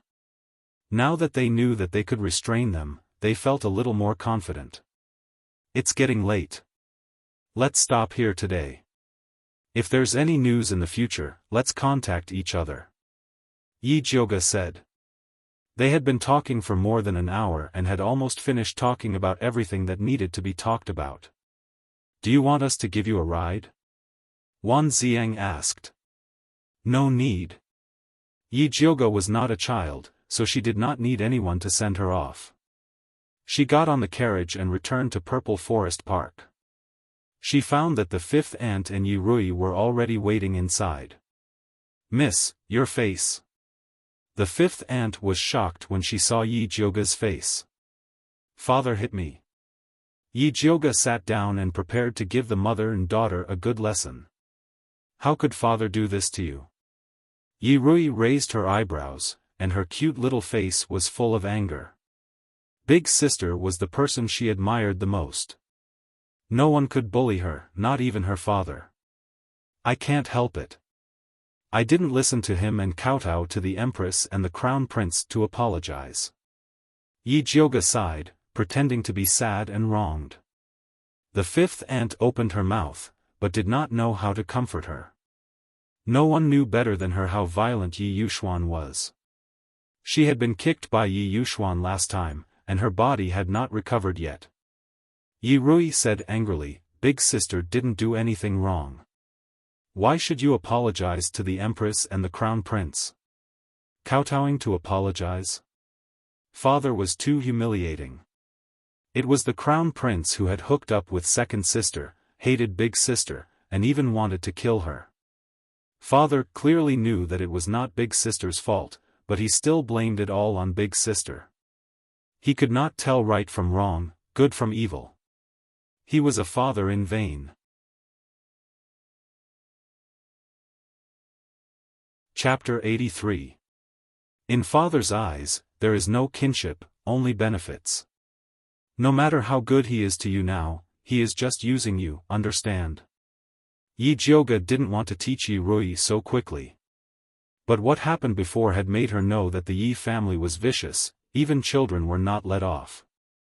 Instead of letting Yi Rui die in confusion, it was better to let her grow up and find a way to protect herself, instead of foolishly selling herself to Yi Yuxuan. The fifth aunt felt that such a dark matter shouldn't be told to her daughter.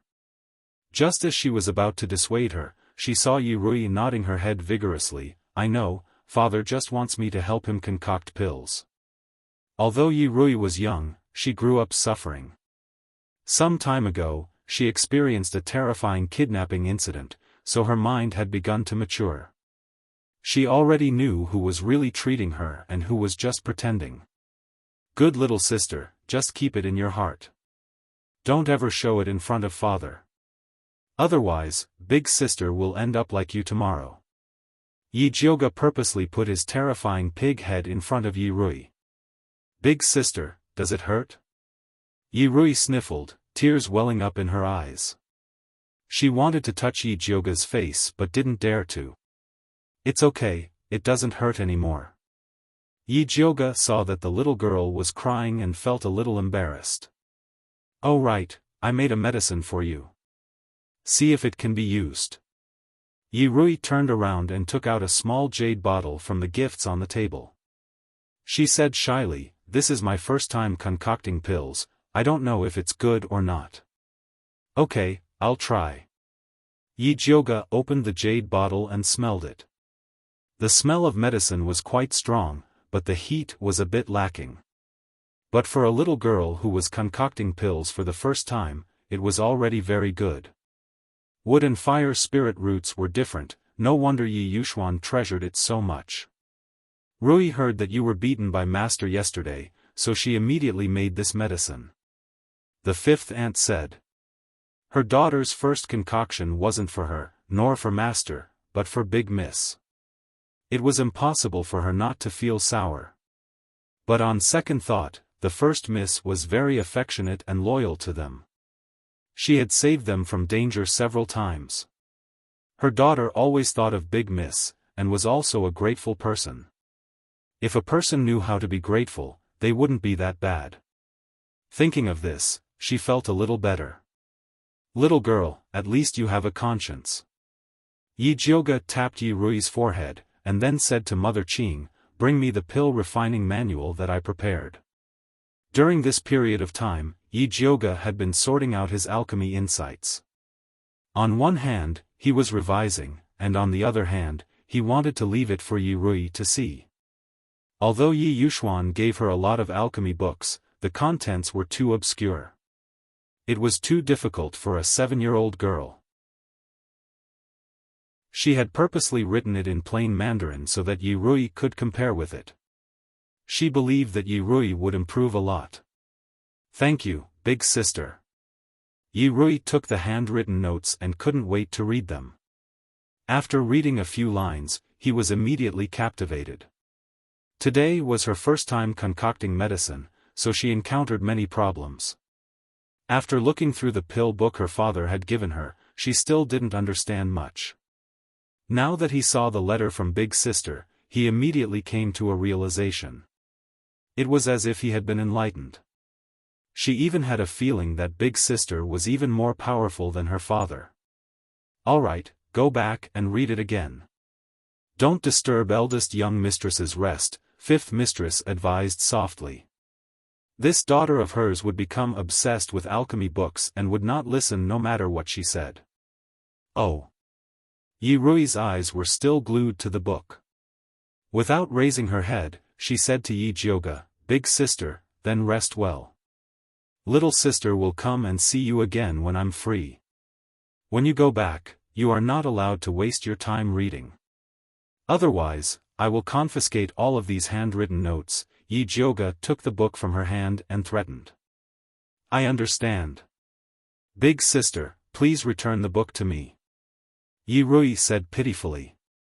She originally wanted to stay up late to finish reading Big Sister's handwritten notes.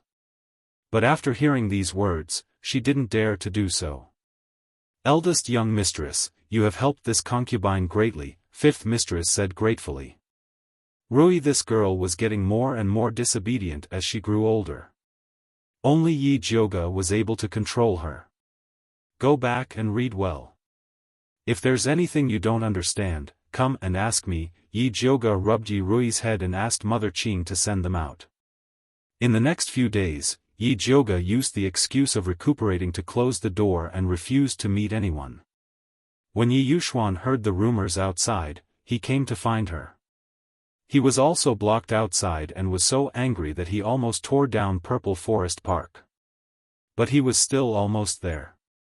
Right now, the rumors outside were in chaos. They all said that he sold his daughter to gain the favor of the Empress and the Crown Prince.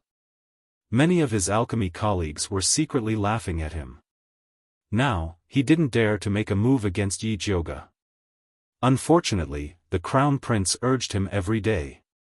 He might as well write a letter and directly tell the Crown Prince that Yi Jioga was unwilling to marry him as a side concubine and that he should think of a way himself.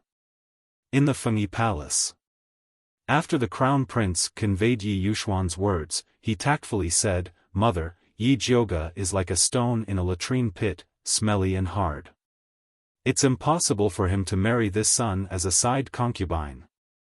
If this suggestion hadn't been raised by the Empress, he wouldn't have asked Yi Yuxuan even if he was beaten to death. Ben Gong is merely testing Yi Yuxuan's attitude. The Empress indifferently said, as long as he is willing to help you, it doesn't matter if he succeeds or not. Mother is wise.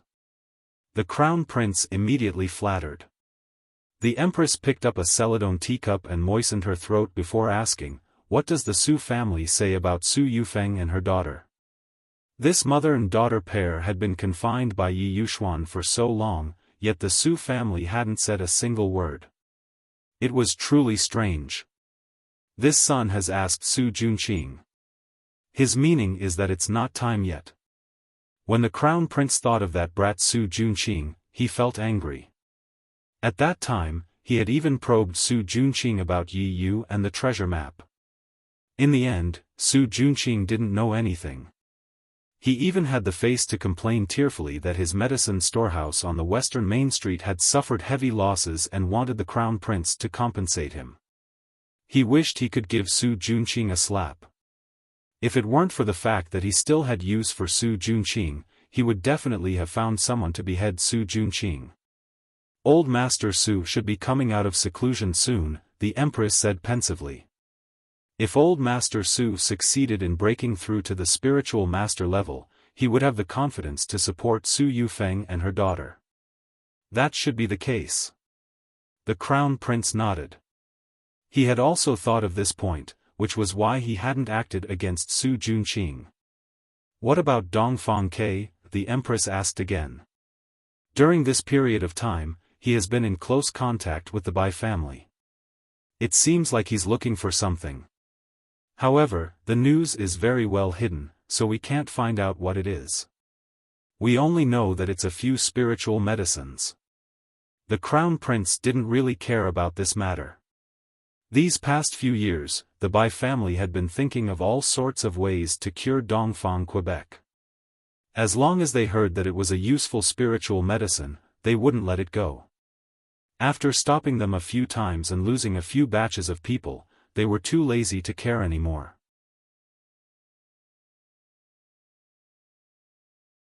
Chapter 84. Yes. The Empress didn't care about the Bai family and asked about something else. What has that damned girl, Yi Jioga, been doing recently? The crown prince's heart skipped a beat. He looked at the Empress carefully and replied, I heard she's recuperating at home. Recuperating? Recuperating? The Empress asked curiously. She lived in the back of the palace and wasn't well informed. The people around her didn't dare spread rumors to her, so she still didn't know that Yi Jioga had tricked her. Yi Jioga was beaten by Yi Yuxuan after returning home. I heard it was very bad. His face is swollen like a pig's head. I'm afraid he's going to be disfigured. The crown prince was very happy when he heard about it. Yi Jioga's face was already full of scars. How could he show his face after being beaten up? Idiot. The Empress's delicate brows were slightly twisted. She was obviously extremely angry. He was beaten right after leaving the palace. Wasn't this telling everyone that she was unhappy with him? The crown prince didn't say anything. The rumors outside were very bad. He was trying to put out the fire and didn't dare tell the Empress at all. The Empress quickly suppressed her anger and ordered the crown prince, forget it. Let's deal with this later. The alchemy conference is about to begin. Remember to prepare in advance. Yes. The crown prince nodded respectfully but felt a little strange. The alchemy conference was held every year. The ones who won were always the scions of the aristocratic families. What was there to prepare? But since the Empress had ordered him, he could only do as she said. I'm tired. You can leave. After the Empress sent the crown prince away, she sat on the phoenix throne and closed her eyes in deep thought. Night fell slowly, and the magnificent hall was plunged into darkness. Without the Empress's order, the maids didn't dare to come in and light the lamps. Nanny Su appeared silently in front of the Empress, with a faint smell of blood on her. Is everything done? The Empress closed her eyes and gently rubbed her temples. Don't worry, Your Highness. Those talkative maids have been dealt with, Nanny Su said respectfully. Her murky old eyes still had a faint red glow. It was a state where the evil skill hadn't dissipated. That's right, Yi Jioga is only at the primary stage of cultivation. How could you be injured by her? Could it be that she really has some sort of treasure on her? The Empress slightly opened her eyes. That day in Jinqiu Palace, Nanny Su hurriedly went into closed-door cultivation after being tricked by Yi Jioge. He only came out today after absorbing the blood of several palace maids and eunuchs. That was why she didn't have the chance to ask about this until now. Although that damned girl's cultivation is not high, she cultivates the most orthodox lightning spiritual power. She is also sinister and cunning, and is good at using poison. This old servant was not paying attention and fell into her trap. Nanny Su said bitterly, but that wicked girl has no ability. If the emperor hadn't suddenly appeared, I was confident that I could have killed her on the spot. So, that damned girl doesn't have any treasures on her? The Empress asked.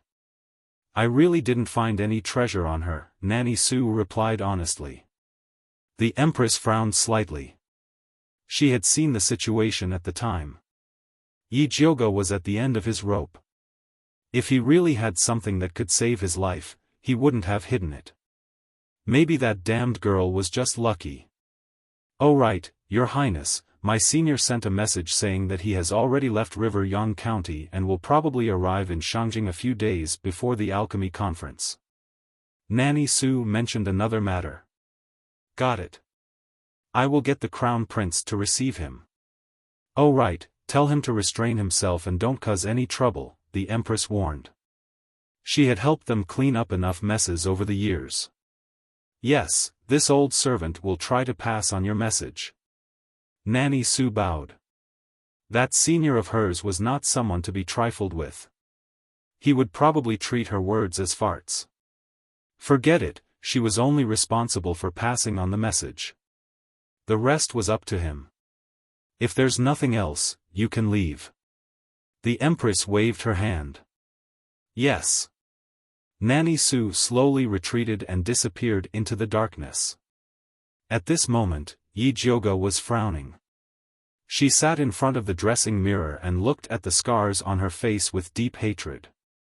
As the bruises on her face gradually disappeared, the black scars also fell off. She could already see a small patch of white and delicate skin near her forehead. Looking at the way the black scars fell off, she reckoned that when the wounds on her face were completely healed, she would return to her true appearance. Damn, this was not what she wanted. Zishang, tell me honestly, what did you do to me? Yi Jioge asked seriously. Nothing. Zishang replied lazily. He just didn't like the black scars on Yi Jioge's face and accidentally knocked them off. Humph, don't lie to me. You must want to turn me into a peerless beauty. When the wild wind and lascivious butterflies pounce on me, you can blame it on me and find an excuse to punish me. Yi Jioge suspected that this perverted snake was addicted to punishment and deliberately set a trap for her. Little Jioge is really smart. Next time, let's change the method of punishment, okay? Zishang's low and charming laughter rang out. It was like a feather brushing against the tip of her ear. She couldn't help but tremble. Okay, my ass. Yi Jioge's words were hard but her heart was soft. Although the result of the punishment last time was very comfortable, the process was painful. She didn't want to go through it again. Then it settled. Zishang ignored Yi Jioge's refusal and said that he would definitely make her more satisfied next time. Pervert. Yi Jioge fiercely spat in her heart. At this time, Mother Qing knocked on the door and happily said, "Eldest Miss, Lord Bai Songling sent an invitation. He invites you to the Yuwu Tea House's ice and snow private room in the afternoon." She knew that Eldest Miss was charming. That bastard crown prince must be blind to not see Eldest Miss's good side. Got it. Yi Jioge picked up the charcoal pen on the table and painted the exposed white skin on her forehead. Only then did she change her clothes and wear a curtain hat. This time, she didn't take off the curtain hat. The waiter who received her probably already received the order and quickly brought her to the ice and snow private room. Other than Bai Songling, Dongfang Ke was also sitting inside. He sat in a wheelchair and wore a light green brocade robe embroidered with bamboo leaves. His hair was tied up in a jade crown and he looked extremely handsome. His originally gloomy black eyes couldn't help but light up the moment Yi Jioge walked in. His handsome and outstanding face seemed to be covered in a layer of dazzling light. This brat must have taken a fancy to you. Zi Shang saw through Dongfang Ke's thoughts with a glance. Damn you, last time you also said that Wan Xiang had taken a fancy to me. Are you crazy? Yi Jioge silently rolled her eyes at Zi Shang in her heart. Her expression was normal as she greeted Dongfang Quebec. I didn't think that your highness would also be here. It can't be a coincidence, right? No, I specifically asked Bai Songling to invite you out. Dongfang Ke couldn't invite Yi Jioge, so he could only ask Bai Songling for help.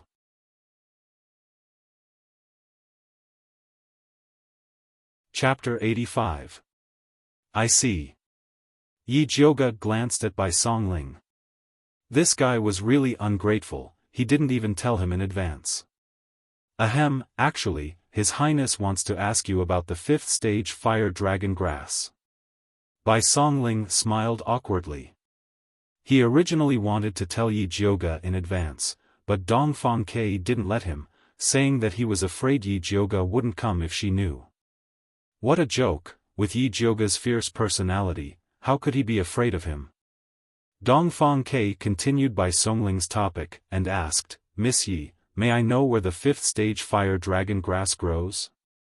Although he had already sent the news back to the Bai clan, it was still very difficult to find a 5th stage spirit grass in this vast mountain. The fire dragon grass likes the sun and has a strong nature. It likes to grow near volcanoes or places where lava flows. Yi Jioge had painstakingly gotten this information from Zi Shang. Volcanoes? Lava? Dongfang Ke was slightly stunned. What was that? It's a volcano that spits fire, and a red river flows out from it. It's even hotter than molten iron, Yi Jioge explained. There's actually such a magical mountain in this world? Bai Songling felt that it was very unbelievable.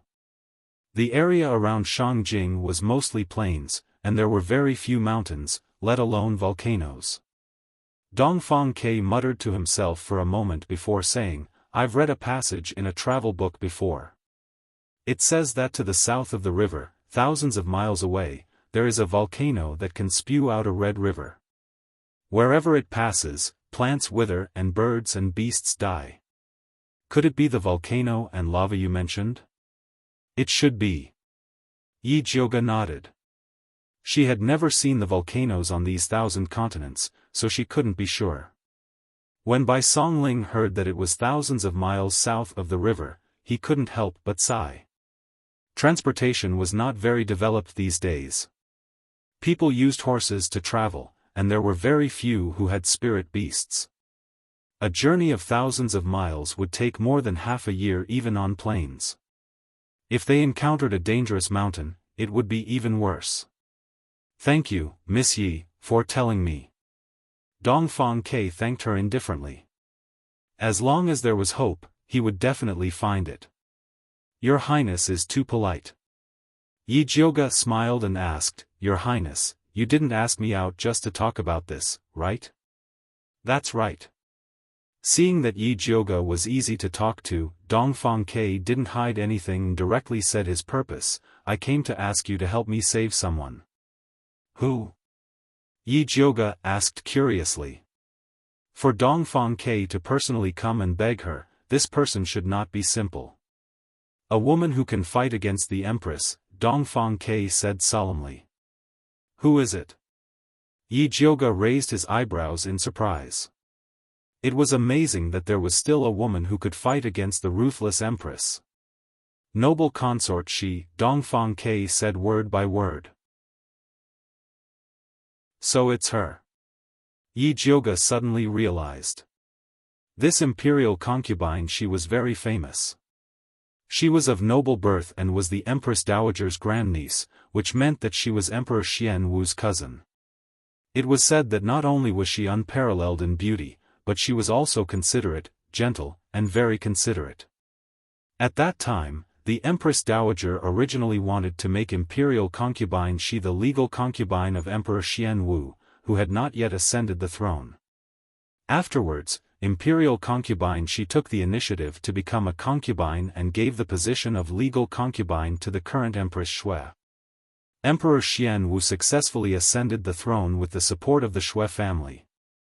After Bai Linglong entered the palace, imperial concubine Shi also took good care of her. When Emperor Xian Wu proposed Bai Linglong to be the imperial concubine, Bai Linglong refused, saying that imperial concubine Shi was more qualified than her. Afterwards, it was imperial concubine Shi who personally persuaded Bai Linglong to be the imperial concubine, and imperial concubine Shi was promoted to imperial concubine. The two of them were like sisters and served Emperor Xian Wu together. This became a story that spread. Afterwards, Bai Linglong died of illness and imperial concubine Shi also fell ill. After that, there was no news of her. Some people said that she went to the imperial temple to accompany the ancient Buddha. Imperial concubine Shi and my imperial mother were like sisters. Not long after my imperial mother passed away, she contracted a strange disease. Her face was full of tumors, and even the spirit doctors couldn't cure it. She went to the imperial temple to help guard the ancestors' graves. If you can cure her strange disease, she can return to the palace, Dongfang Ke said.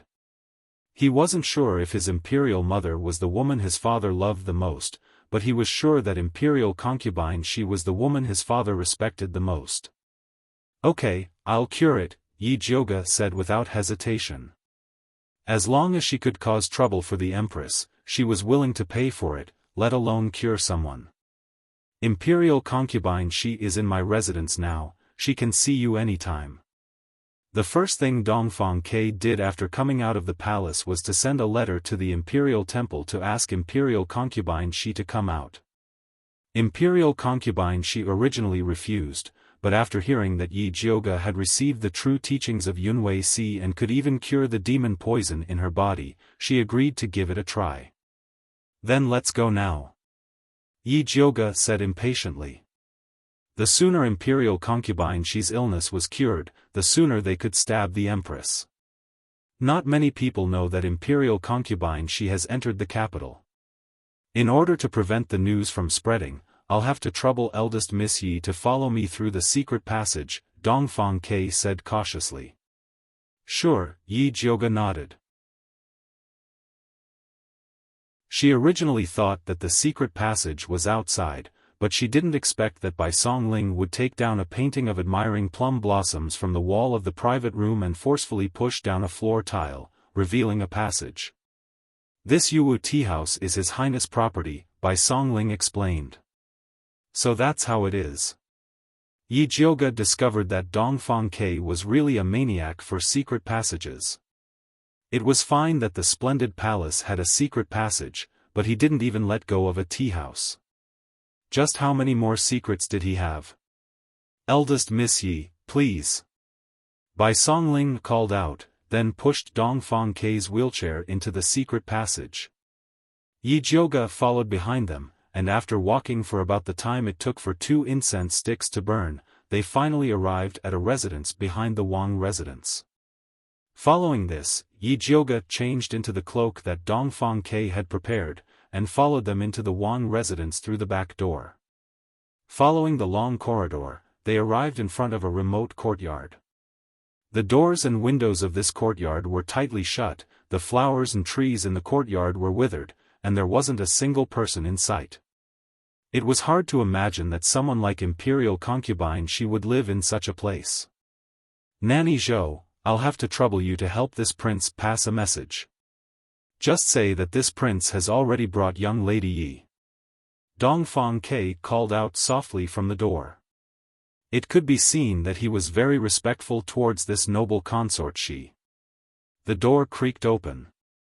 A short and fat, amiable-looking Momo bowed towards Dongfang Ke and said softly, "This servant greets your highness." The empress said to let eldest Miss Yi enter by herself. "All right." Dongfang Ke looked apologetically towards Yi Jioga and said softly, "Ever since imperial concubine she fell ill, she hasn't been very willing to see people." Yi Jioga could understand that no matter which peerless beauty it was, after becoming ugly, she wouldn't want others to see her.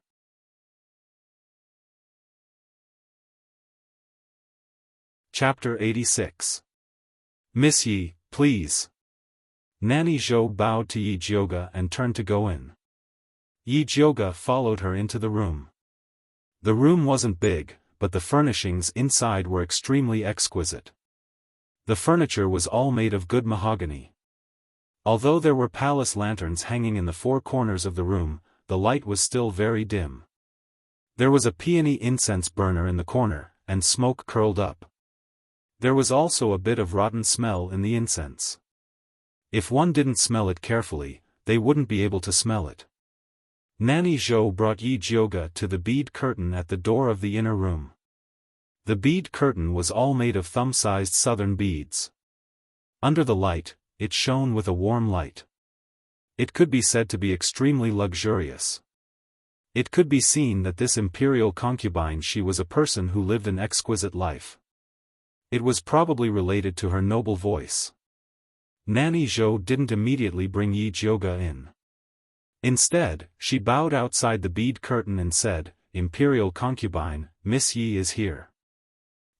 You may leave." A clear and elegant voice came from inside. "Yes." Nanny Zhou bowed and went out quietly. Yi Jioga stood in front of the bead curtain. He didn't know whether to go in or out. He felt inexplicably awkward. Fortunately, imperial concubine she quickly spoke. "Miss Yi, I heard that you used to be a famous waste in Shangjing. How did you suddenly become enlightened?" Although imperial concubine she's words were very impolite, her voice was gentle, so Yi Jioga couldn't be angry. "That's just the misunderstanding of Shangjing people," Yi Jioga replied indifferently. She couldn't delve into her background, so it was better to let people guess her in the clouds. "Hee, your answer is quite like Master Yun's style." Imperial concubine she smiled lightly. "You've seen my grandfather?" Yi Jioga asked strangely. According to the time when imperial concubine she got sick, grandfather should have already left Shangjing. "I once met Master Yun in the imperial temple. Unfortunately, Master Yun was in a hurry and only left a pill for me before leaving. I waited in the imperial temple for so many years, but he didn't come back." Imperial concubine she's tone was filled with resentment. At that time, her heart was already dead and she just wanted to wait for death. Master Yun gave her hope, but then he disappeared for more than 10 years. She looked forward to it day after day. That kind of torment was really worse than death. "Noble consort she, can you tell me what happened at that time?" Yi Jioga had been tracking down his grandfather for a long time and finally found some useful clues. He was a little excited. "No." Imperial consort she smiled and said, "Unless you can cure this consort's illness." "Okay." If Yi Jioga had only used 80% of his effort before, now he was using 12%. "Then come in." "Noble consort," she said. Yi Jioga lifted the bead curtain and walked in. The lights inside were even dimmer, with only 2 beautiful palace lanterns illuminating the doorway. The beauty in the painting shone in the candlelight, and her lips, which were painted scarlet, were particularly eye-catching. The smell of the incense became even stronger. It was so strong that it almost made people cry. Of course, the rancid smell became even stronger. Noble consort she was sitting at the table. She wore a light red gauze dress, and her figure was very graceful. Sitting there without moving, she exuded a kind of graceful feeling, comparable to a young girl. It was said that noble consort she was very good at dancing. Her wind spiritual power allowed her to dance on the lake. Those who saw her dance would undoubtedly worship her as a goddess. At this moment, her face was covered with a veil, only revealing a pair of clear and beautiful eyes. It was like the surface of a lake in spring, reflecting the infinite spring scenery, making people intoxicated with just one look. "Sit. Noble consort," she gently called out to Yijioga. Yijioga sat in front of her, and the rancid smell hidden in the incense became even stronger. It was obvious that it came from noble consort Shi. Yijioga's expression didn't change as he said to noble consort Shi, "Lady, can you please stretch out your hand and let me take your pulse?" "Sure." Noble consort Shi placed her hand on the table. Her exposed wrist was as white jade, tender and smooth to the touch. It was even more well-maintained than a young girl's hand. Yijioga calmed down and helped her take her pulse. He saw that her pulse was heavy, only beating once after a long time, as if it was being suppressed by something. This kind of pulse was only the pulse of an old person whose internal organs were starting to deteriorate. It could be said that it was no different from a dead person. The other hand. Yijioga gave noble consort Shi another hand to take her pulse. Unexpectedly, the pulse of this hand was fast and thin, like the sound of horse hooves. Two hands, completely different pulse. This was simply unheard of. "Did Miss Yi see anything?" Noble consort Shi asked indifferently. There wasn't a trace of expectation in her tone, and it was obvious that she didn't trust her very much. "Lady, can you let me see your face with the early summer veil?" Yijioga said. She already had a guess in her heart, but she still needed to verify it. "No. Imperial concubine," she refused indifferently, "unless you can tell me what illness I have, you can go out directly." "Lady Shi, you're poisoned," Yijioga said without hesitation. "Impossible." Noble consort Shi shook her head and put away her hand. She said coldly, "I also thought that I was poisoned before, but after visiting all the spirit doctors in the world and eating countless antidotes, they all said that I had a strange disease, not poison. That's because they couldn't find the cause of the poisoning," Yijioga said with certainty. He. Noble consort She couldn't help but laugh, then said in a sarcastic tone, "These spirit doctors included your grandfather. He all said that I wasn't poisoned. Are you going to refute your grandfather's words?" This was a bit awkward. Yijioga had always claimed that he had received his grandfather's medical skills. Now that he was overturning his grandfather's words, wasn't that slapping his own mouth? She thought for a moment and then said, "My grandfather's medical skills are better than mine, so he must have his reasons for his diagnosis. I can't see him now, so I don't know what he is basing his diagnosis on, but from my perspective, you are poisoned." Noble consort She was silent for a moment, then chuckled and said, "Actually, your grandfather didn't even have time to take my pulse before he left in a hurry." Yijioga was really curious about the scene at that time, but seeing noble consort Shi's attitude, it was impossible for her to tell him. He could only helplessly say, "Lady, the most important thing to cure a disease is to be sure of the true condition. If I wasn't firm enough, wouldn't I be delaying your illness? If you weren't firm enough, you wouldn't be worthy of being Grandmaster Yun's granddaughter, much less treating me." Noble consort She said. That was just a test she gave Yijioga. She had experienced too many disappointments over the years, and she didn't want to be disappointed again.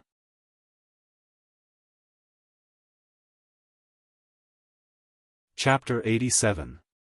Then can I look at your face now? Yijioga wasn't angry. She knew that people who had been sick for a long time would have strange temperaments. Imperial consort She was actually very cultured. "Yes, but let me remind you, it's best if you show an expression that you shouldn't. My temper isn't good, so I might get angry." Imperial consort She said gently. Yes. Yijioga had seen all kinds of storms, so Imperial consort She's words didn't scare her. Imperial consort, she raised her jade-like right hand and slowly took off the left button of her veil. As the veil moved, the left side of her face was gradually revealed. Her skin was as smooth as jade, without a single wrinkle. She was beautiful and noble, like an inviolable fairy. Yi Jioga's gaze followed the movement of Imperial consort Xi's veil. When she saw the right side of her face, even though she was mentally prepared, she still couldn't help but tremble. A disgusting feeling welled up in her heart, but she forcefully suppressed it. Imperial consort Xi's right face was filled with small yellow lumps. It was filled with pustules, and many of the lumps had already burst, flowing out yellowish-white pus with traces of blood. Some of the skin had even festered into pits, emitting a very strong stench, like a corpse rotting in a smelly ditch. It could be said that the more beautiful Imperial consort Xi's left face was, the more disgusting her right face was. The strong contrast and conflict between the two made one unable to look directly at it. Yi Jioga quickly calmed herself down and opened her spiritual eye to carefully examine Imperial consort Xi's face. In the range of his spiritual eye, he saw that there was green spirit energy flowing under the left side of Imperial consort Xi's face, but the meridians on the right side of her face were all blocked by black particles. Not to mention spirit energy, even blood couldn't flow. If it weren't for the faint purple spiritual light in her heart meridian that was constantly sending miracles to the right side of her face wouldn't just be rotting and oozing pus. Instead, it would have been reduced to bones. Imperial consort Xi stared at Yi Jioga's eyes, waiting for her to reveal an expression of disgust, or shock. However, she didn't expect her to quickly restrain all her emotions and look at her face like she was studying something. She had only seen this expression on an old spirit doctor's face before.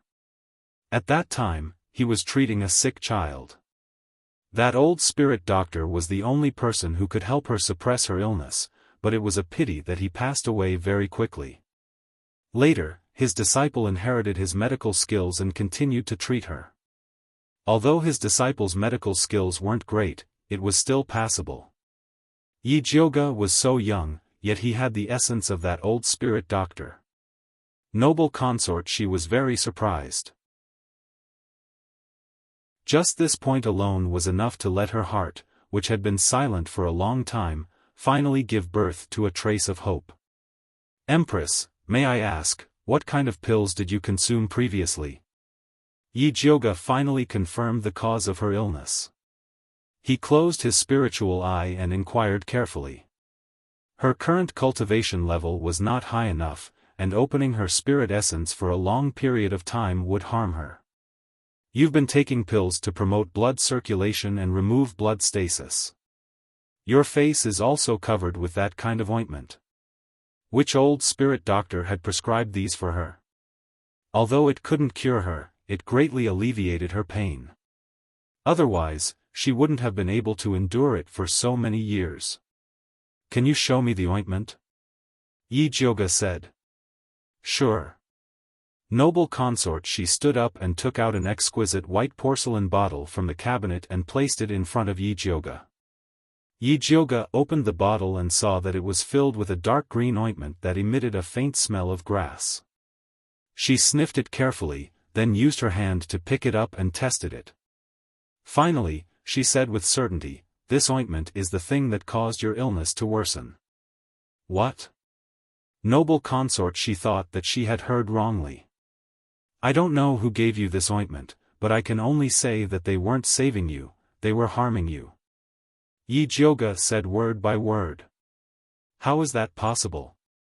Noble consort, she didn't believe him and said, previously, my face was rotting very badly and my entire body was sore and painful.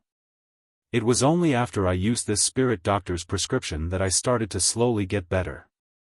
Did you have the symptoms just now because you ate the pill my grandfather gave you? Yi Jioga asked back.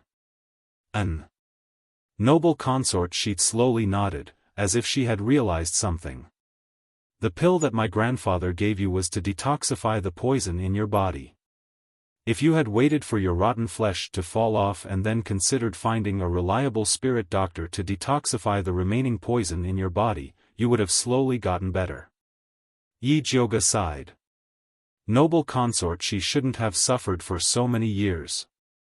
However, she didn't believe in her grandfather and ran to believe in other spirit doctors, which was why all her efforts were in vain. Noble consort, she's expression was wooden. She remembered that before the old spirit doctor died, he looked at her anxiously but couldn't say a word. At that time, she thought that he was regretting not being able to continue treating her. Now that she thought about it, the old spirit doctor was repenting before he died. That's not right. Noble consort, she frowned. She remembered that when she first used the old spirit doctor's medicine, her face still continued to fester, but it wasn't as itchy. Later, the old spirit doctor suddenly changed the prescription and died a few days later. Then, his disciple appeared and continued to use the old spirit doctor's modified prescription to treat her. In that case, the old spirit doctor was harmed because of her, and that disciple was the culprit that caused her illness to worsen. Shui Mingzhu, that damned bitch, actually chased her all the way to the royal temple and deliberately continued to harm her. Shui Mingzhu, if you don't die, I won't be able to rest in peace. Noble consort, she gritted her teeth, her face distorted. The pustules on the right side of her face instantly burst, and blood splattered everywhere. It looked extremely terrifying. Yi Jioge saw that noble consort Shi's situation wasn't right and felt a little anxious. He quickly inserted 2 needles into her huku and gugu acupoints. Noble consort Shi opened her mouth and spat out a mouthful of blood, and her expression gradually eased. She took out a palace handkerchief and wiped the blood from the corner of her mouth. She looked at Yi Jioge gratefully and said in a low voice, "Thank you." If Yi Jioge hadn't helped her force out this mouthful of blood, she would have fainted on the spot. "Your Highness, it's not too late for a gentleman to take revenge. As long as the poison in your body is slowly treated, there's still hope for you to recover your appearance. There's no hurry to take revenge then," Yi Jioge advised. "You have a way to cure my poison?" Noble consort, she was stunned. When she heard Yi Jioge's tone just now, she thought that she had missed Great Master Yun's antidote and was already incurable. "Although it's a little difficult, it's not impossible. If your Highness believes me, I'm willing to give it a try." Yi Jioge had deliberately misled a noble consort Shi just now. She was already incurable. Because noble consort Shi was too arrogant, if he didn't suppress her, she probably wouldn't listen to him. It was very difficult to cure a disobedient patient.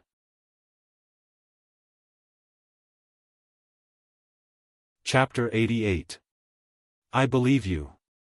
As long as you can cure me, I'll give you anything. Imperial consort, she finally took off her arrogant mask and revealed the weakness of a patient. "I don't want anything, I just want you to rest well. You just spat out blood, so you should rest well. We'll talk when you wake up," Yi Jioge said gently. "You're leaving?" Imperial consort Shi's eyes were filled with panic. Master Yun's sudden departure had left a shadow in her heart. "I'm going to discuss the prescription with His Highness. Some spirit herbs might be hard to get, so I need to think of a way. But don't worry, as long as you wake up, call me and I'll be back." Yi Jioge knew that Imperial consort Shi was at her weakest and had to be comforted patiently. "Okay." Imperial consort Shi nodded. She also felt tired, so she called Zhou Momo to come in and help her rest. Only then did Yi Jioge walk out of the room. Dongfang Ke was still waiting outside. His straight back was as sturdy as a pine tree. Seeing Yi Jioge come out, his handsome face couldn't help but reveal an expectant expression. "How was it? Is your Highness planning to talk to me about Her Highness's illness here?" Yi Jioge didn't want Imperial consort Shi to know. Dongfang Ke immediately understood and said, "I've already prepared some refreshments.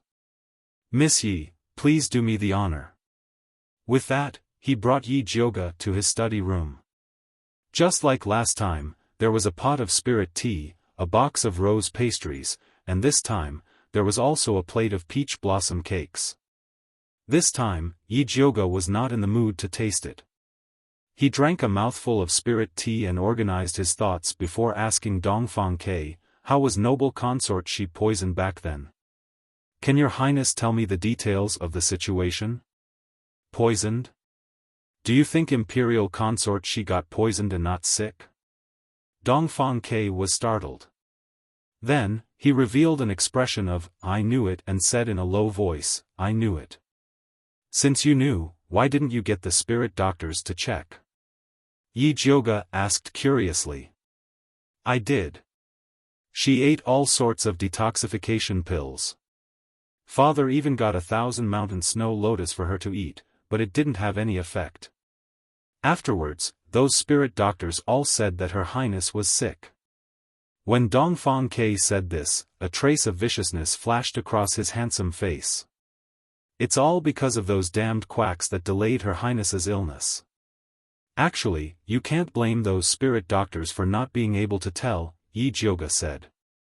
What do you mean? Dongfang Ke's long eyebrows raised slightly.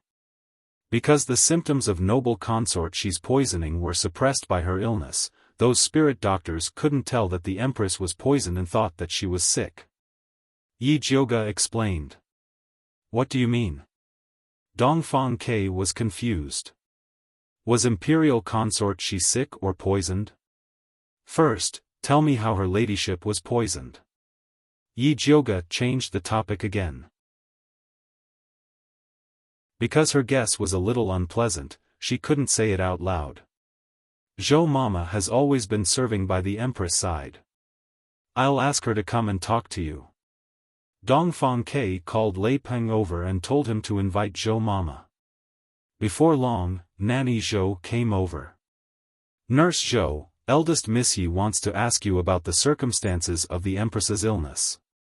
Tell her in detail. Dongfang Ke instructed.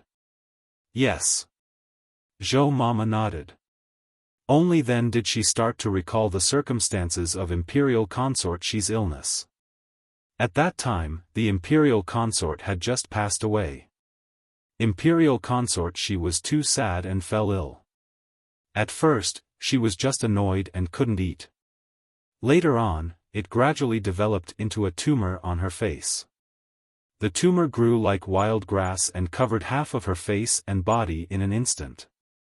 Emperor Xianwu was shocked and immediately invited a spirit doctor to treat her. At that time, the empress ate a lot of medicine and her illness kept recurring. She vomited and had diarrhea. In the end, she even bled. The empress's heart was like dead ashes. She was afraid that if she dragged it on, Emperor Xianwu would hate her, so she decided to go to the imperial temple to guard her grandmother's grave. After Yi Jioga heard this, she was silent for a moment before asking, before imperial consort Shi fell ill, was the Kuei water normal? Her ladyship's body has been delicate since she was young. The Kuei water has always been abnormal. Sometimes it would come early, sometimes it would come later. She wouldn't even come once in a few months. Zhou Mama carefully said. Why didn't you invite a spirit doctor to treat the empress? Yi Jioga asked curiously. The Kuei water was so chaotic that it was very harmful to women. It could even affect their children. Imperial consort She was of noble birth. Inviting a spirit doctor to treat her should be a very simple matter. We did. Her ladyship ate it for a few days and then refused. Zhou Mama said helplessly.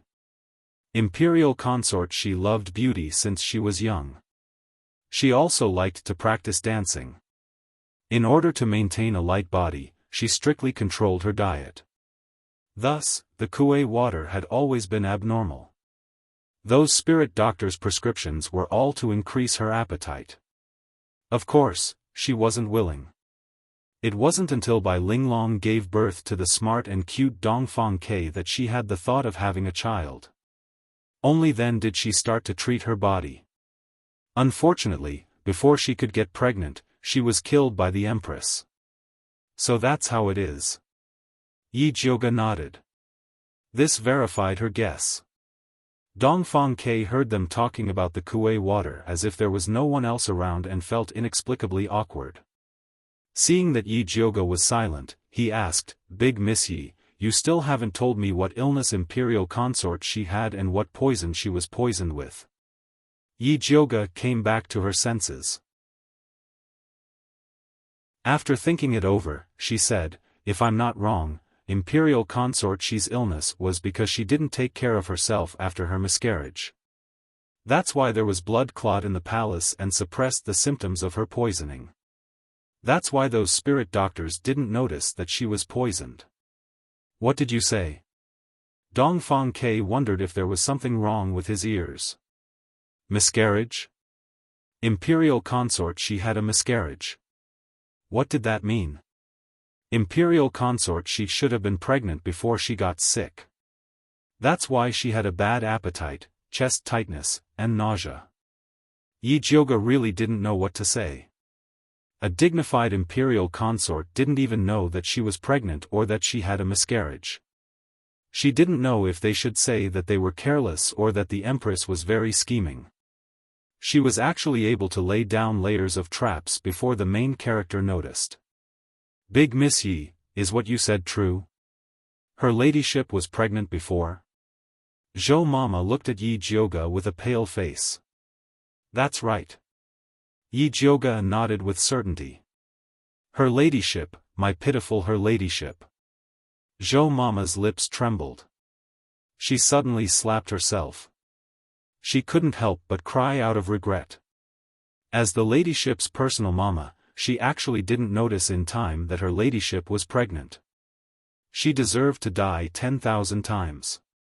"Big Miss Yi, what poison did her ladyship get?" Dongfang Ke asked seriously.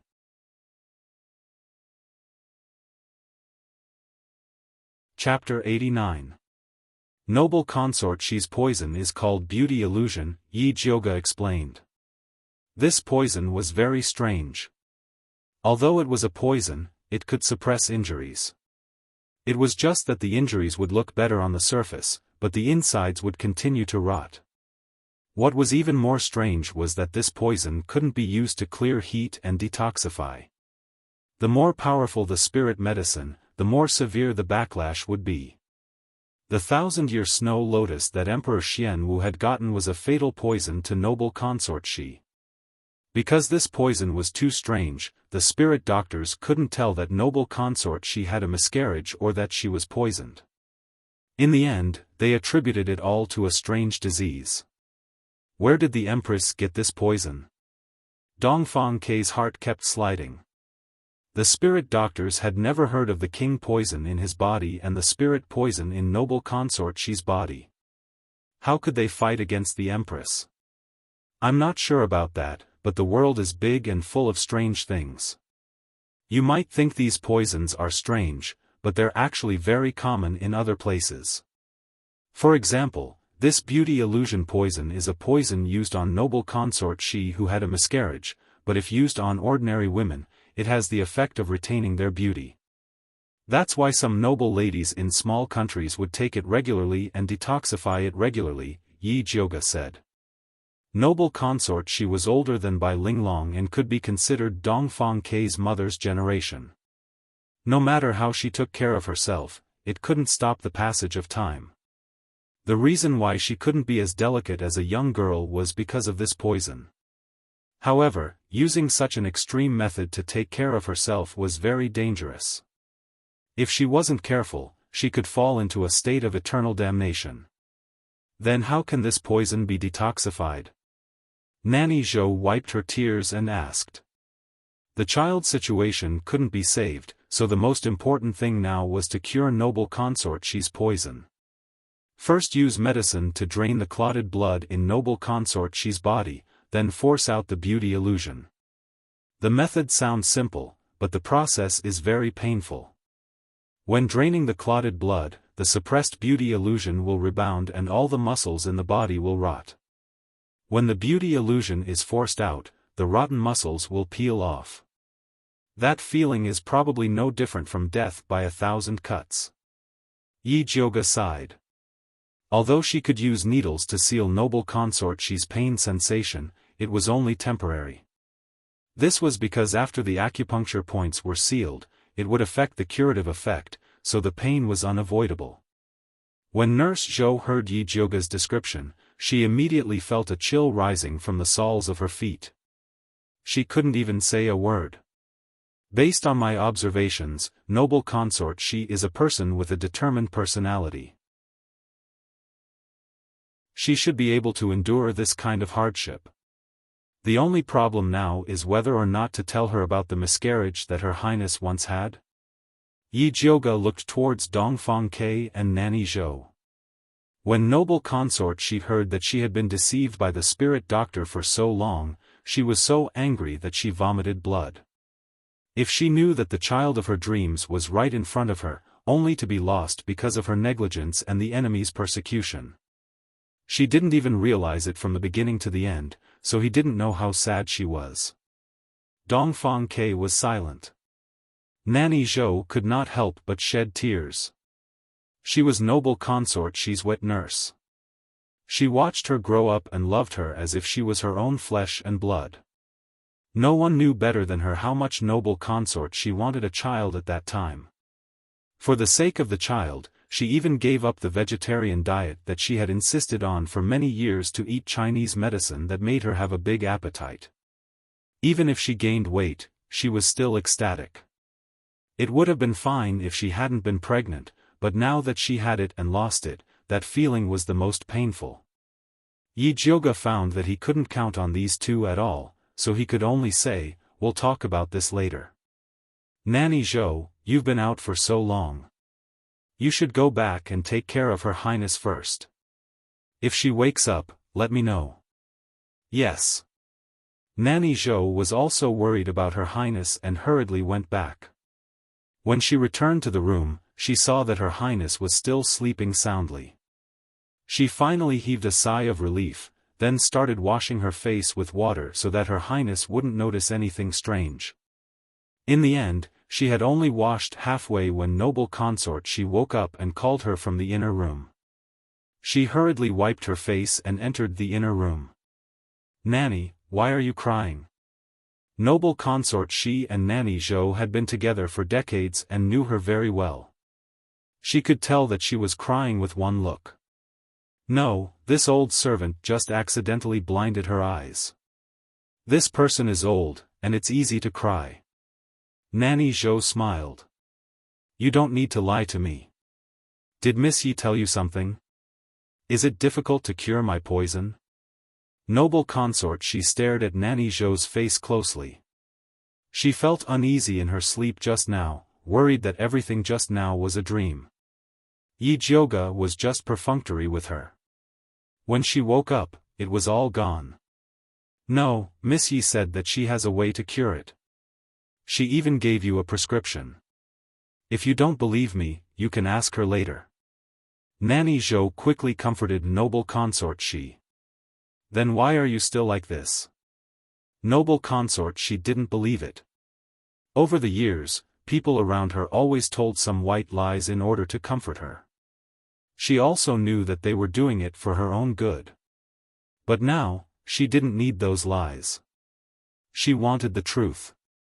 No matter how cruel it was better than being kept in the dark.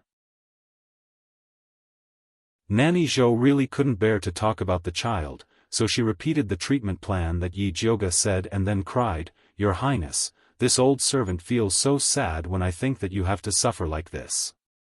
I wish I could suffer for you. The pain of 1,000 cuts." Noble consort Xi chewed on these 4 bloody words. It would be a lie to say that she wasn't afraid. She had seen the punishment of 1,000 cuts before. It was done by a eunuch who had done many evil things. He was cut 120 times, and in the end, only a bloody frame was left, but he was still alive. After seeing it, she was so scared that she couldn't sleep for a few days and nights. At that time, Emperor Xian Wu, who was only the 3rd prince, vowed to comfort her, if one day he can ascend to the throne, he will remove all these bloody and cruel punishments. Because of this sentence, she was sure that Emperor Xianwu would be a benevolent ruler in the future. In order to help him ascend to the throne, she was willing to give the position of princess consort to the vicious Xue Mingzhu. In order to help him win over the Bai family, she treated Bai Linglong as a sister and tried to win her over. She loved Bai Linglong's son as her own. But in the end, Xue Mingzhu was as stable as Mount Tai on the throne of the empress. She gave birth to an idiot son, Dongfang Jianming, also became the crown prince. But her face was ruined, and she lived a life worse than death. Even Linglong's child became a cripple. But Emperor Xianwu and Xue Mingzhu still sat on the throne and lived a peaceful and stable life. Why? Noble consort, she suddenly opened her eyes. Her beautiful left and rotten right face showed unforgettable hatred. She said word by word, "Tell Miss Yi that as long as my face can be restored, I am willing to suffer the pain of 1,000 cuts."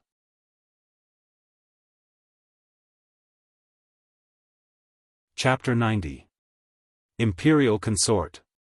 Elderly Lady Zhou looked at Imperial Consort Shi with heartache. "Go!" Imperial Consort Shi ordered fiercely. "Yes." Elderly Lady Zhou knew that the Imperial Consort hated people crying when she was sick. She wiped her tears and turned back into a capable elderly lady. Then, she went out to invite eldest Miss Yi in. "Eldest Miss Yi, the Imperial Consort invites you over to talk." "Please don't talk to her about the child for now," elderly Lady Zhou pleaded in a low voice. "Okay, I understand." Yi Jiuge was not a talkative person. If it was not necessary, she would not say more. When Yi Jiuge entered the room, Imperial Consort Shi's attitude was much better than before. Not only did she cooperate, but she also asked elderly Lady Zhou to record all the precautions that Yi Jiuge had mentioned. She was as serious as a student about to take part in an imperial examination. "Imperial Consort, take this prescription first. After the blood clots in your body have been emptied, we will perform the next detoxification treatment." After careful consideration, Yi Jiuge wrote down a prescription for promoting blood circulation and removing blood clots. She also noted that the prescription had to be decocted before it could be taken. Although the pill could expel the poison quickly, its medicinal properties were too strong. Therefore, the first few doses had to be decocted. After Imperial Consort Shi had adapted, she would slowly increase the dosage. Finally, she would use the spiritual cleansing pill to completely empty the blood clots in her body. "Okay." Imperial Consort Shi nodded. She carefully took the prescription and read the names of the herbs carefully. She had become a doctor after a long illness, so she had a certain understanding of medicine. At first glance, she knew that Yi Jiuge was using herbs for promoting blood circulation and removing blood clots. Then, she added a few herbs to replenish the heart meridian. "The detoxification pill that grandfather gave you still has some residual medicinal properties near your heart meridian. Therefore, these herbs are to stimulate those medicinal properties." Seeing that Imperial Consort Shi was reading seriously, Yi Jiuge explained in detail the effects of the various herbs and their effects on her body. Eldest Miss Yi is indeed meticulous. Imperial Consort Shi was very satisfied with Yi Jiuge's patient attitude. After putting away the prescription, she smiled and said, "I have been studying medicine books all these years. I thought that I was half a spiritual doctor. After seeing your prescription today, I realized that my knowledge is shallow. Imperial Consort, you are too modest. Not many people are as proficient in medicinal knowledge as you are," Yi Jiuge praised sincerely. Imperial Consort Shi felt pain at the slightest touch of these drugs, which showed that her theoretical knowledge was very solid. What she lacked was clinical experience. However, she was researching prescriptions to treat her own illness, not to become a spiritual doctor, so her lack of experience was understandable. I've seen a prescription similar to yours in a medical book before. However, that prescription was used to treat postpartum blood congestion. I didn't expect it to be used to expel toxins, Imperial Consort, she said with a smile. Yi Jioga's heart skipped a beat. She thought that Imperial Consort she had noticed something. But looking at her expression carefully, there was no abnormality. She was probably just saying it casually. Nyang Nyang, leave this prescription to this old servant for safekeeping. In a moment, this old servant will grab the herbs and come back to help you decoct the medicine. Zhou Mama said without revealing anything. Okay. Imperial Consort she did not suspect anything and handed the prescription to elderly servant Su. Imperial Consort, it's getting late. I'll head back first. I'll visit you again tomorrow. Yi Jioga stood up and said. She had been out for half a day. If she did not return soon, Qing Mama would be worried. Eldest Miss Yi, it's not convenient for you to enter and leave the prince's residence. Why don't you wait until I finish this treatment? Imperial Consort she said considerately. She knew that the smell in her room was unpleasant. It was good enough that Yi Jioga had been patient enough to accompany her for a day. Furthermore, her illness needed to be treated slowly. It would not be good to tie her up here. That's fine. Yi Jioga nodded. Imperial Consort she's treatment plan had been decided. She only needed to treat her gradually. She did not need to be by her side all the time. Yi Jioga left Imperial Consort she's courtyard and went to bid farewell to Dongfang, Quebec. Eldest Miss Yi, the second-grade 1,000 threads grass that you prescribed to Imperial Consort she cannot be found in the capital's pharmacies. Where can I find it? A trace of worry flashed across Dongfang K's handsome face. He was really worried that Yi Jioga would come up with some iceberg or mountain. The 1,000 threads grass usually grows in the swamps of the forest. I'm planning to go out and gather herbs in the next few days. When the time comes, I'll bring them back. Yi Jioga was very concerned about Imperial Consort she's situation, so she planned to gather the herbs herself. Do you want me to send a few people to help you? Dongfang K asked. Yi Jioga had already done her part by being willing to treat Imperial Consort she. She would feel bad if she had to gather the herbs herself. No need. It's better for us to be unfamiliar with each other during this time to avoid arousing the Empress' suspicion. Yi Jioga was worried that Dongfang K's men would attract the Empress's suspicion if they went to look for the 1,000 threads grass. Alright. If you need anything, just let me know. As long as I can do it, I will not refuse. Dongfang K nodded. He would remember Yi Jioga's kindness in his heart.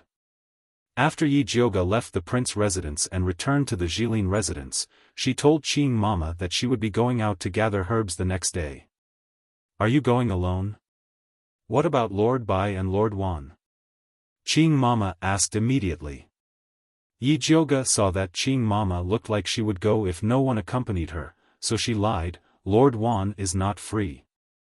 Lord Bai will accompany me into the mountains. Bai Songling did not need to go to the Justice Department every day, so it would be less likely that she would be exposed. How many days will you be gone? Qing Mama asked again. 3 days at least, 7 days at most, Yi Jioga gave a conservative estimate. She had used the excuse of enclosed cultivation to recuperate. She could not be gone for too long. Alright, then I will help you prepare. Qing Mama immediately went to prepare the luggage with a smile. If Lord Bai was willing to accompany the eldest miss into the mountains to gather herbs, didn't that mean that the two of them were already very close? Perhaps it wouldn't be long before she would hear good news. Humph. Let's see which B*TCH dares to say that the eldest miss is ugly and unmarriageable. Yi Jioga let Qing Mama do as she pleased. She entered the pill production room and began to prepare the herbs to enter the mountains. This time, she was going to the swamp to look for the 1,000 threads grass. Besides the poisonous snakes and ferocious beasts in the mountains, she also had to prevent mosquitoes from biting her. The mosquitoes in the swamp were no joke. There were so many of them that they could carry a person away. There was also miasma and evil energy. These were all deadly things. She also had to prepare the antidote pills in advance. Yijioga busied herself for more than 2 hours before she finished preparing all kinds of pills. Treading through the night, she returned to the brightly lit room. She found a large package on the table. It must be the luggage that Qing Mama had prepared for her. Yijioga opened it and was speechless. She saw that there were exquisite and beautiful dresses inside, and they were made of very expensive silk. Every dress was carefully matched with headwear, earrings, and necklaces. None of the headwear was repeated. Even embroidered shoes were prepared in pairs. In one of the mahogany boxes, there were rouge, powder, lip gloss, and eyebrow pencil. How was this entering the mountains? This was clearly a blind date.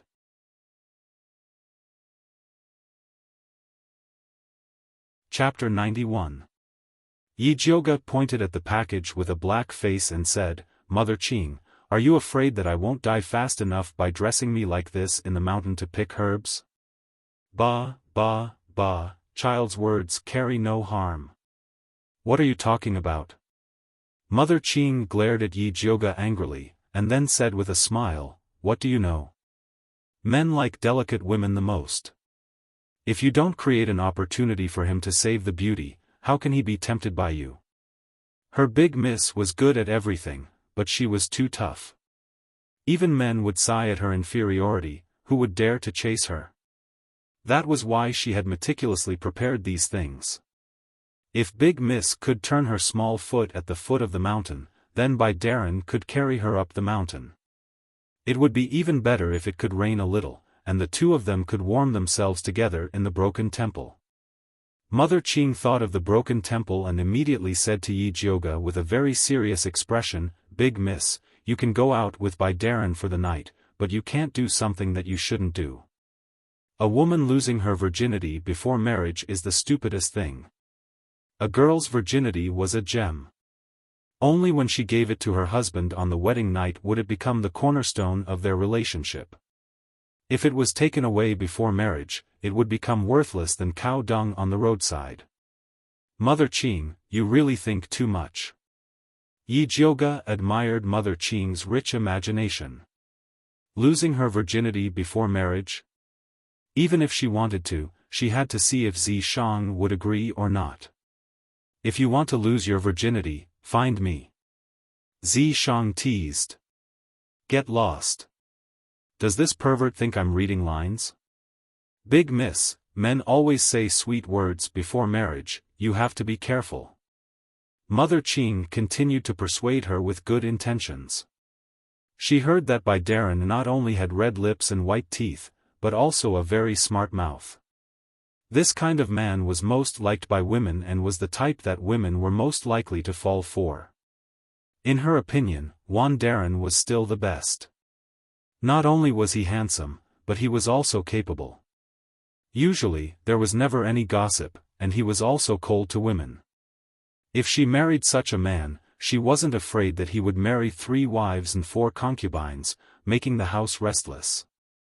I know. Yijioga said perfunctorily. "Big Miss, this old servant is serious." Mother Qing saw that Big Miss didn't listen, so she put on a long speech to prove her point. Yijioga felt that if Mother Qing continued to nag him, he would definitely go crazy. She pushed Mama Qing out of the door. Okay, I got it. I'll pack my luggage myself. Hurry up and help me find a way to get away with it, lest father finds out and scolds me again." With that, he closed the door. Mother Qing stood outside the door and chuckled. Eldest Miss must be shy. This was more like a young girl in love. She was too mature before. However, Eldest Miss was right. She had to think of a foolproof plan to cover for Eldest Mississippi. When Yi Jiuge heard the footsteps of Mother Qing leaving, he finally breathed a sigh of relief and began to pack up. The dresses and jewelry all walked away. Black training clothes and cloth shoes were the best equipment for going out, as well as firewood, flint, and other necessities for camping. Yi Jiuge packed his things and stuffed them into a piece of animal skin that he sewed himself. Then, he went to sleep peacefully. What she didn't know was that her every move in Purple Forest Garden, including the things prepared by Mother Qing and others, the medicinal materials entering the alchemy room and the dregs of the refined medicine, fell into a pair of scheming beautiful eyes of the Yi family. The owner of the beautiful eyes raised her enchanting red lips and gave an order to the darkness. Send a letter to Her Majesty. Tell her that Yi Jiuge will go to the monster forest to collect medicinal materials tomorrow. Let her be prepared. The next morning, the sky was still dim. Yi Jiuge changed into men's clothes, carried the animal skin bag and quietly left the Yi family. She rode all the way and finally arrived at the monster forest 500 miles away at noon. The monster forest, as the name suggested, was a gathering place for monsters. It was densely forested with poisonous insects and monsters. Even advanced spiritualists did not dare to go deep into it. Find a place to eat grass and drink water. Yi Jiuge patted the big black horse's head. The horse she rode was an old horse trained by the Yun family since childhood. It could survive even in the wild. After the big black horse left, Yi Jiuge quickly entered the monster forest. Most of the medicinal materials on the periphery of the forest had been collected. If she wanted to find good medicinal materials, she had to go deep into the forest. Yi Jiuge identified the direction according to the humidity of the air and the density of the leaves. She walked all the way west toward the swamp. The beast repellent pill she prepared played a great role. Her journey was very smooth. In less than an hour, she found a small brown swamp. Strictly speaking, the 1,000 silk grass did not grow near the swamp. It grew on the head of a rank 2 monster, the mud frog. This kind of mud frog usually hid in the swamp. If she wanted to lure it out, she had to use a kind of spirit herb called the wonderful frog seed. Yi Jiuge took out a brown seed the size of a thumb from the cloth bag. She pinched the brown skin and put the white flesh on the edge of the swamp. She quietly hid on a big tree next to it. She saw a small bubble on the calm swamp. Then, with a plop, a big frog covered in thick mud jumped out of the swamp. On the brown head grew a dark green plant the size of a palm. It was the 1,000 silk grass that Yi Jiuge was looking for. The big frog looked around and found that there was no danger. Then it jumped toward the white flesh. It opened its mouth and stuck out its thin tongue, rolling the seed into its belly. Yi Jiuge took the opportunity to land. She raised her knife and cut off the 1,000 silk grass on the big frog's head. Croak, croak, croak. The big frog was so scared that it turned around and ran away. It plunged into the swamp with a bang. Yi Jiuge did not chase it. It was not easy for the big frog to grow so big. It would be a pity to kill it. The most important thing was that the 1,000 silk grass on its head would grow back after being cut. The 1,000 silk grass was much more valuable than the big frog.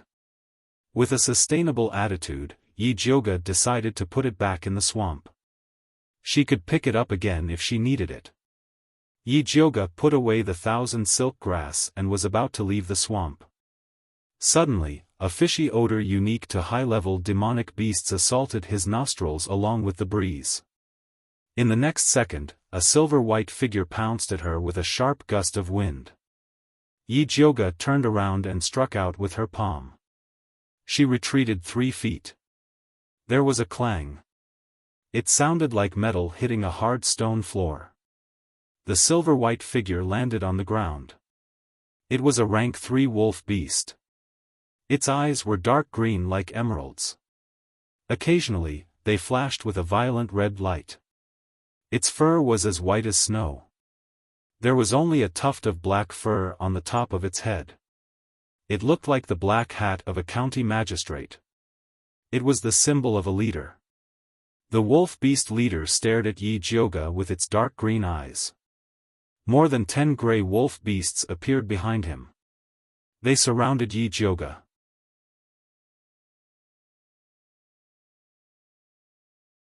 Chapter 92. That's not right. Yi Jioga frowned. This swamp was the land of the mud frogs. It was impossible for the wolf beasts to come here to hunt. Something must have happened that forced them to come here. Yi Jioga opened her spiritual eye, and discovered that the wolf beasts' eyes were flickering with an abnormal red light, which spread to their entire bodies. Obviously, these wolf beasts were poisoned by some unknown poison, and their ferocious nature was activated, treating Yi Jioga as their enemy. Yi Jioga then took out some beast-repellent powder and scattered it on the wolf beasts. The wolf beast leader retreated a few steps, but under the urge of its ferocious nature, it once again approached Yi Jioga. Following that, it opened its mouth, and spat out a few sharp green wind blades towards Yi Jioga. Yi Jioga dodged, and the wind blades landed on a tree behind her that was wide enough for 2 people to wrap their arms around. The big tree fell to the ground. The wolf-beast leader anxiously used its claws to dig a few holes in the ground. The other wolf beasts lowered their bodies, and let out threatening growls. It was obvious that they could no longer hold back, and were ready to attack at any time. Yi Jioga looked around, trying to find an escape route. It was not that she did not have the ability to kill these wolf beasts, but in the demonic beast forest, the smell of blood would cause the other demonic beasts to go crazy. At that time, if another group of demonic beasts came, she would not be able to escape. The wolf beast leader let out a battle howl. 3 wolf beasts pounced towards her, one in front and one behind her. Yi Jioga did not bother them, and instead, turned around and climbed up the tree. She was like a monkey, running around the tree, while the wolf beasts chased after her. Yi Jioga ran around a few rounds, but was still unable to shake off these wolf beasts. They all had a way to lock onto their prey, and unless she could escape out of the demonic beast forest, she would be chased to the end. Look at your stupid face. Xiaofan looked like he was watching a show. If you're not stupid, why don't you come and try? Yi Jioga said unhappily. Fine, this sovereign will be merciful today, and let you see what is the aura of a ruler. Xiaofan laughed. Following that, Yi Jioga felt a mysterious power in her body. She could not help but raise her head, and looked at the demonic beasts as if she was looking at ants. The wolf beasts that were going crazy suddenly trembled, and then they let out a cry for mercy, and knelt down in front of her, as if they were worshipping the Wolf King. Yi Jioga had to admit that Xiaofang's strength was awesome. She took out the antidote powder and sprinkled it on the ground. She ordered the wolf beasts, "Eat all of this." The wolf leader's green eyes flashed with anger and fear. It probably thought that Yi Jioga was forcing them to eat poison. Yi Jioga didn't bother to explain. He simply used his purple deceased king's aura to suppress them. The wolf leader had no choice but to bring its underlings over to swallow the antidote powder that Yi Jioga had sprinkled. Ao ao ao. The wolf beasts howled in pain at the same time. Then, they opened their mouths and vomited mouthfuls of black blood. After vomiting, the redness in their eyes and bodies faded, and they regained their original consciousness. Black Gauze Hat, take your little brothers and leave. If you find anything wrong in the future, run away from the downwind position. Yi Jioga saw the blood they spat out and guessed how they got hit. The wolf leader gave Yi Jioga a grateful look before quickly retreating with its little brothers. Xiaofan, can you find the person controlling these wolf beasts? Yi Jioga asked in a low voice. She only told Mother Qing that she was going to the mountain to pick herbs. How could someone ambush her in advance? She didn't believe that Mother Qing betrayed her. She could only catch the person who ambushed her and ask him. They are 1 mile to the east. Xiaofan said. Elder sister wants to see who is plotting against me. Yi Jiuge's figure flashed and ran towards the east. 1 mile only took half an incense stick of time. Yi Jiuge stood on a fork in the tree. From afar, he saw a group of black-clothed people standing in the forest. One of the skinny and short figures was particularly familiar. It was Mother Su. Why did she come here? Yi Jiuge couldn't help but frown. She came to pick herbs today, not to risk her life. If possible, she didn't want to fight with Mother Su. With me here, what are you afraid of? Xiaofan said lightly. He had already discovered that the old woman had brought people to follow Yi Jiuge. He didn't say anything because he wanted Yi Jiuge to discover it herself. He didn't expect that this little girl was so focused on picking spirit herbs that she didn't notice anything. With such a muddle-headed temperament, what would she do without him by her side? It seemed that she would have to rely on herself for the rest of her life. Revenge is only interesting if you do it yourself. What's the point of relying on your help? Yi Jiuge knew that Xiaofan was very strong. As long as Xiaofan was willing to help, nothing could stop him. This kind of powerful strength could easily make people feel dependent on him. She didn't want to become a useless person who depended on others. Moreover, Xiaofan was a demon. If she fought too often, she was afraid that she would leave traces. If people found out that she was colluding with the demon race, she would be finished. Idiot, have you forgotten the consultation fee that I helped you earn? Xiaofan said. You mean that Thunder Snake Mirage Whip? Although that spirit whip was powerful, it was still not enough to deal with Mother Su. Yes, actually that Thunder Snake Mirage Whip is not a spirit tool, but a demon tool. Xiaofan said. Speaking of which, that Thunder Snake Mirage Whip was quite related to him. This was because the material used for this Mirage Whip was the 7th rank demon snake, White Scale King. This traitor who intended to usurp the throne was personally killed by him, and his corpse was also thrown into the primordial battlefield.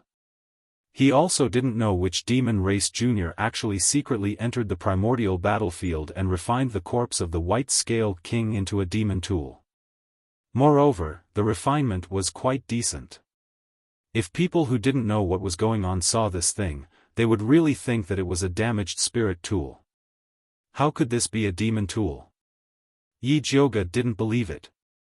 How could a demon tool be driven by spiritual power? Did he think that she was a 3-year-old child? In the hands of a human, this demon tool is just an ordinary spirit tool, but in the hands of a demon, it is a powerful bloodthirsty demon tool. Although you are not a demon, with this deity here, you can still awaken it and make it recognize you as its master. This was a very simple matter for him. You want me to use a demon tool to kill people? Are you afraid that others won't know that I have an affair with you? Yi Jiuge rolled her eyes. Right now, she wished that she could hang a sign on her chest to tell everyone that her sister had nothing to do with the demon race. How could she still carry a demon tool and go around killing people? Idiot, if I didn't tell you, you would be able to tell that this is a demon tool. As long as Yi Jiuge didn't tell anyone, no one in the human race would be able to tell that this was a demon tool. No matter what you say, I won't use a demon tool. Yi Jiuge shook her head firmly. It was already very dangerous to be entangled with a demon race. Adding a demon tool to the mix, it was really playing with fire and burning oneself. Even if it can kill Mother Su, you still won't use it? Xiaofan asked.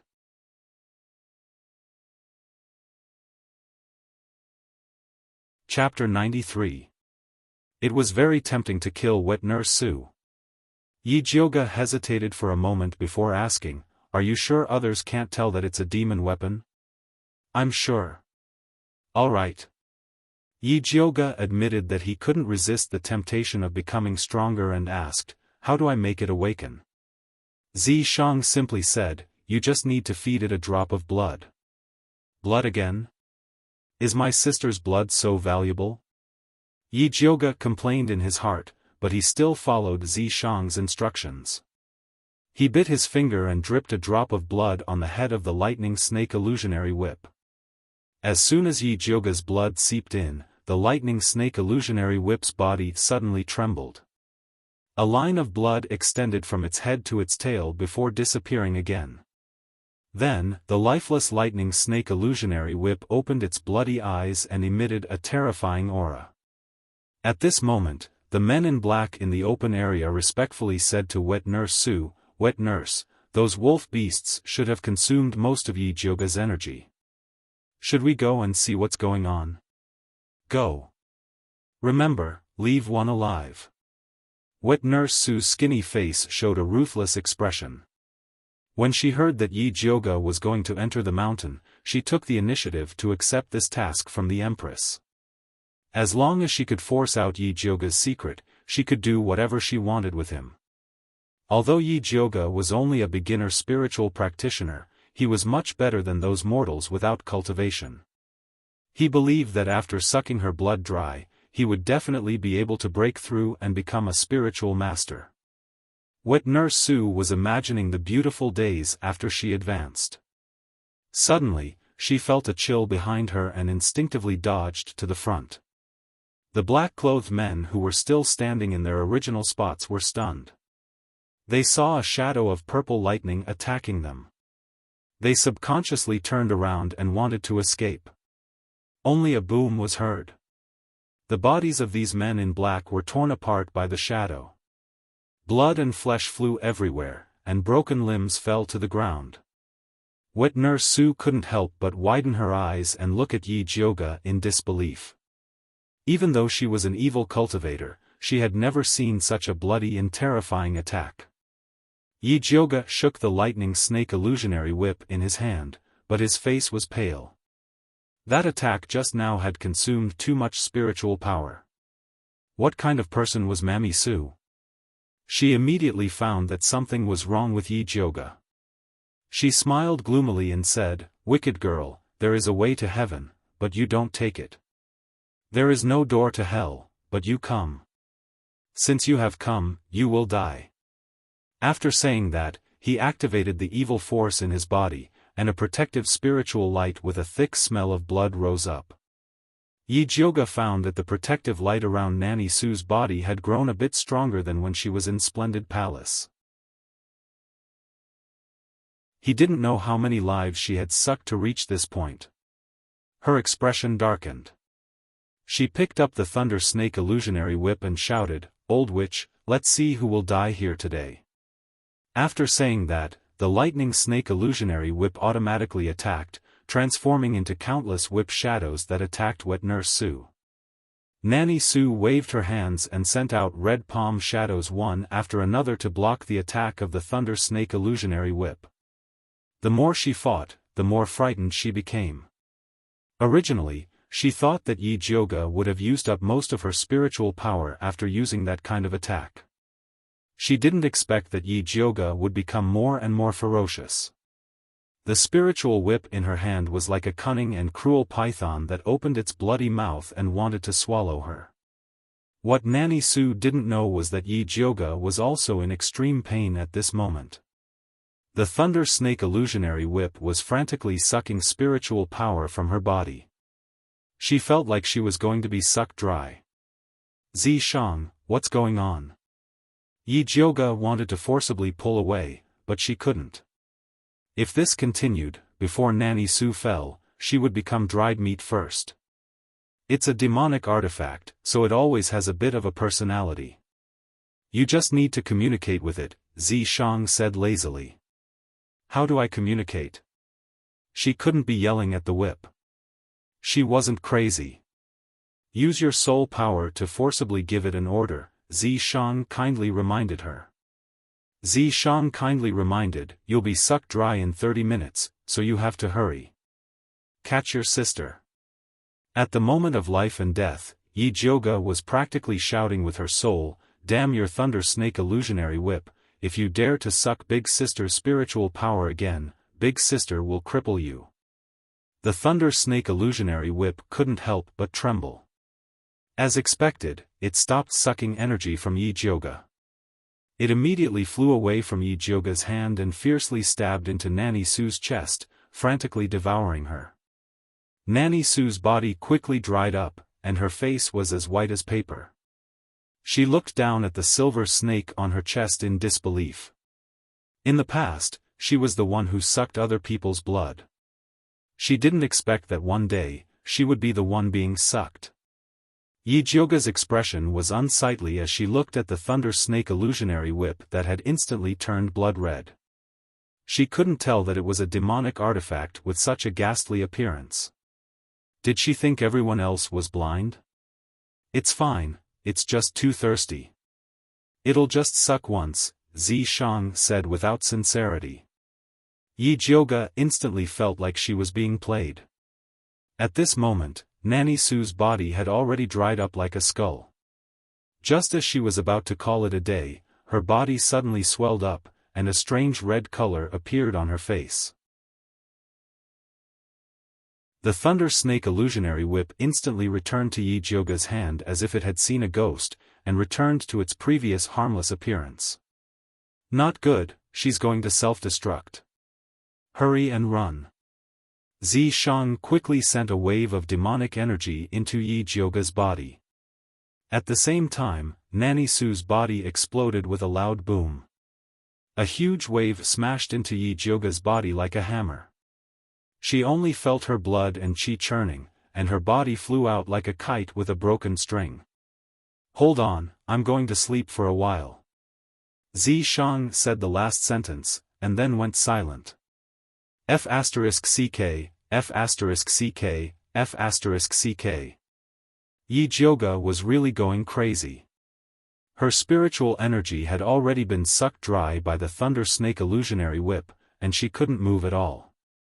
She could only fall straight down from the sky, smashing through countless branches and leaves along the way, and finally smashing a human-shaped pit on the ground. Yi Jioge was buried in the ground. She strongly suspected that her face was disfigured, and her face hurt terribly. At this moment, the demonic beast's howl resounded in her ears, filled with the threat of an outsider. She used all her strength to raise her head, and what entered her eyes was a round black hat. It turned out that the wolf beasts that she had released earlier were having a meal together, and there were still traces of blood on the corners of their mouths. The wolf beast leader was currently looking at her with a bewildered expression, trying to recognize who this person was from her badly battered face. "Hi, Black Hat, we meet again." Yi Jioge reluctantly greeted them. She didn't know if these wolf beasts still remembered her kindness of not killing them earlier. One must know that she was in so much pain that she couldn't even move a finger. If the wolf beasts wanted to kill her, it would be as easy as flipping their hands. Fortunately, the wolf beast leader quickly recognized Yi Jioge, and surrounded her while whimpering, as if asking her how she was injured. "I fought with the bad person who controlled you for 300 rounds, and was accidentally sent flying by her," Yi Jioge said with difficulty. "Oh." The wolf beast leader howled twice, and then lowered its head to grab Yi Jioge onto its body, and carried her deep into the forest. You're tuning in to the Xiaofan's Wuxia Tales YouTube channel.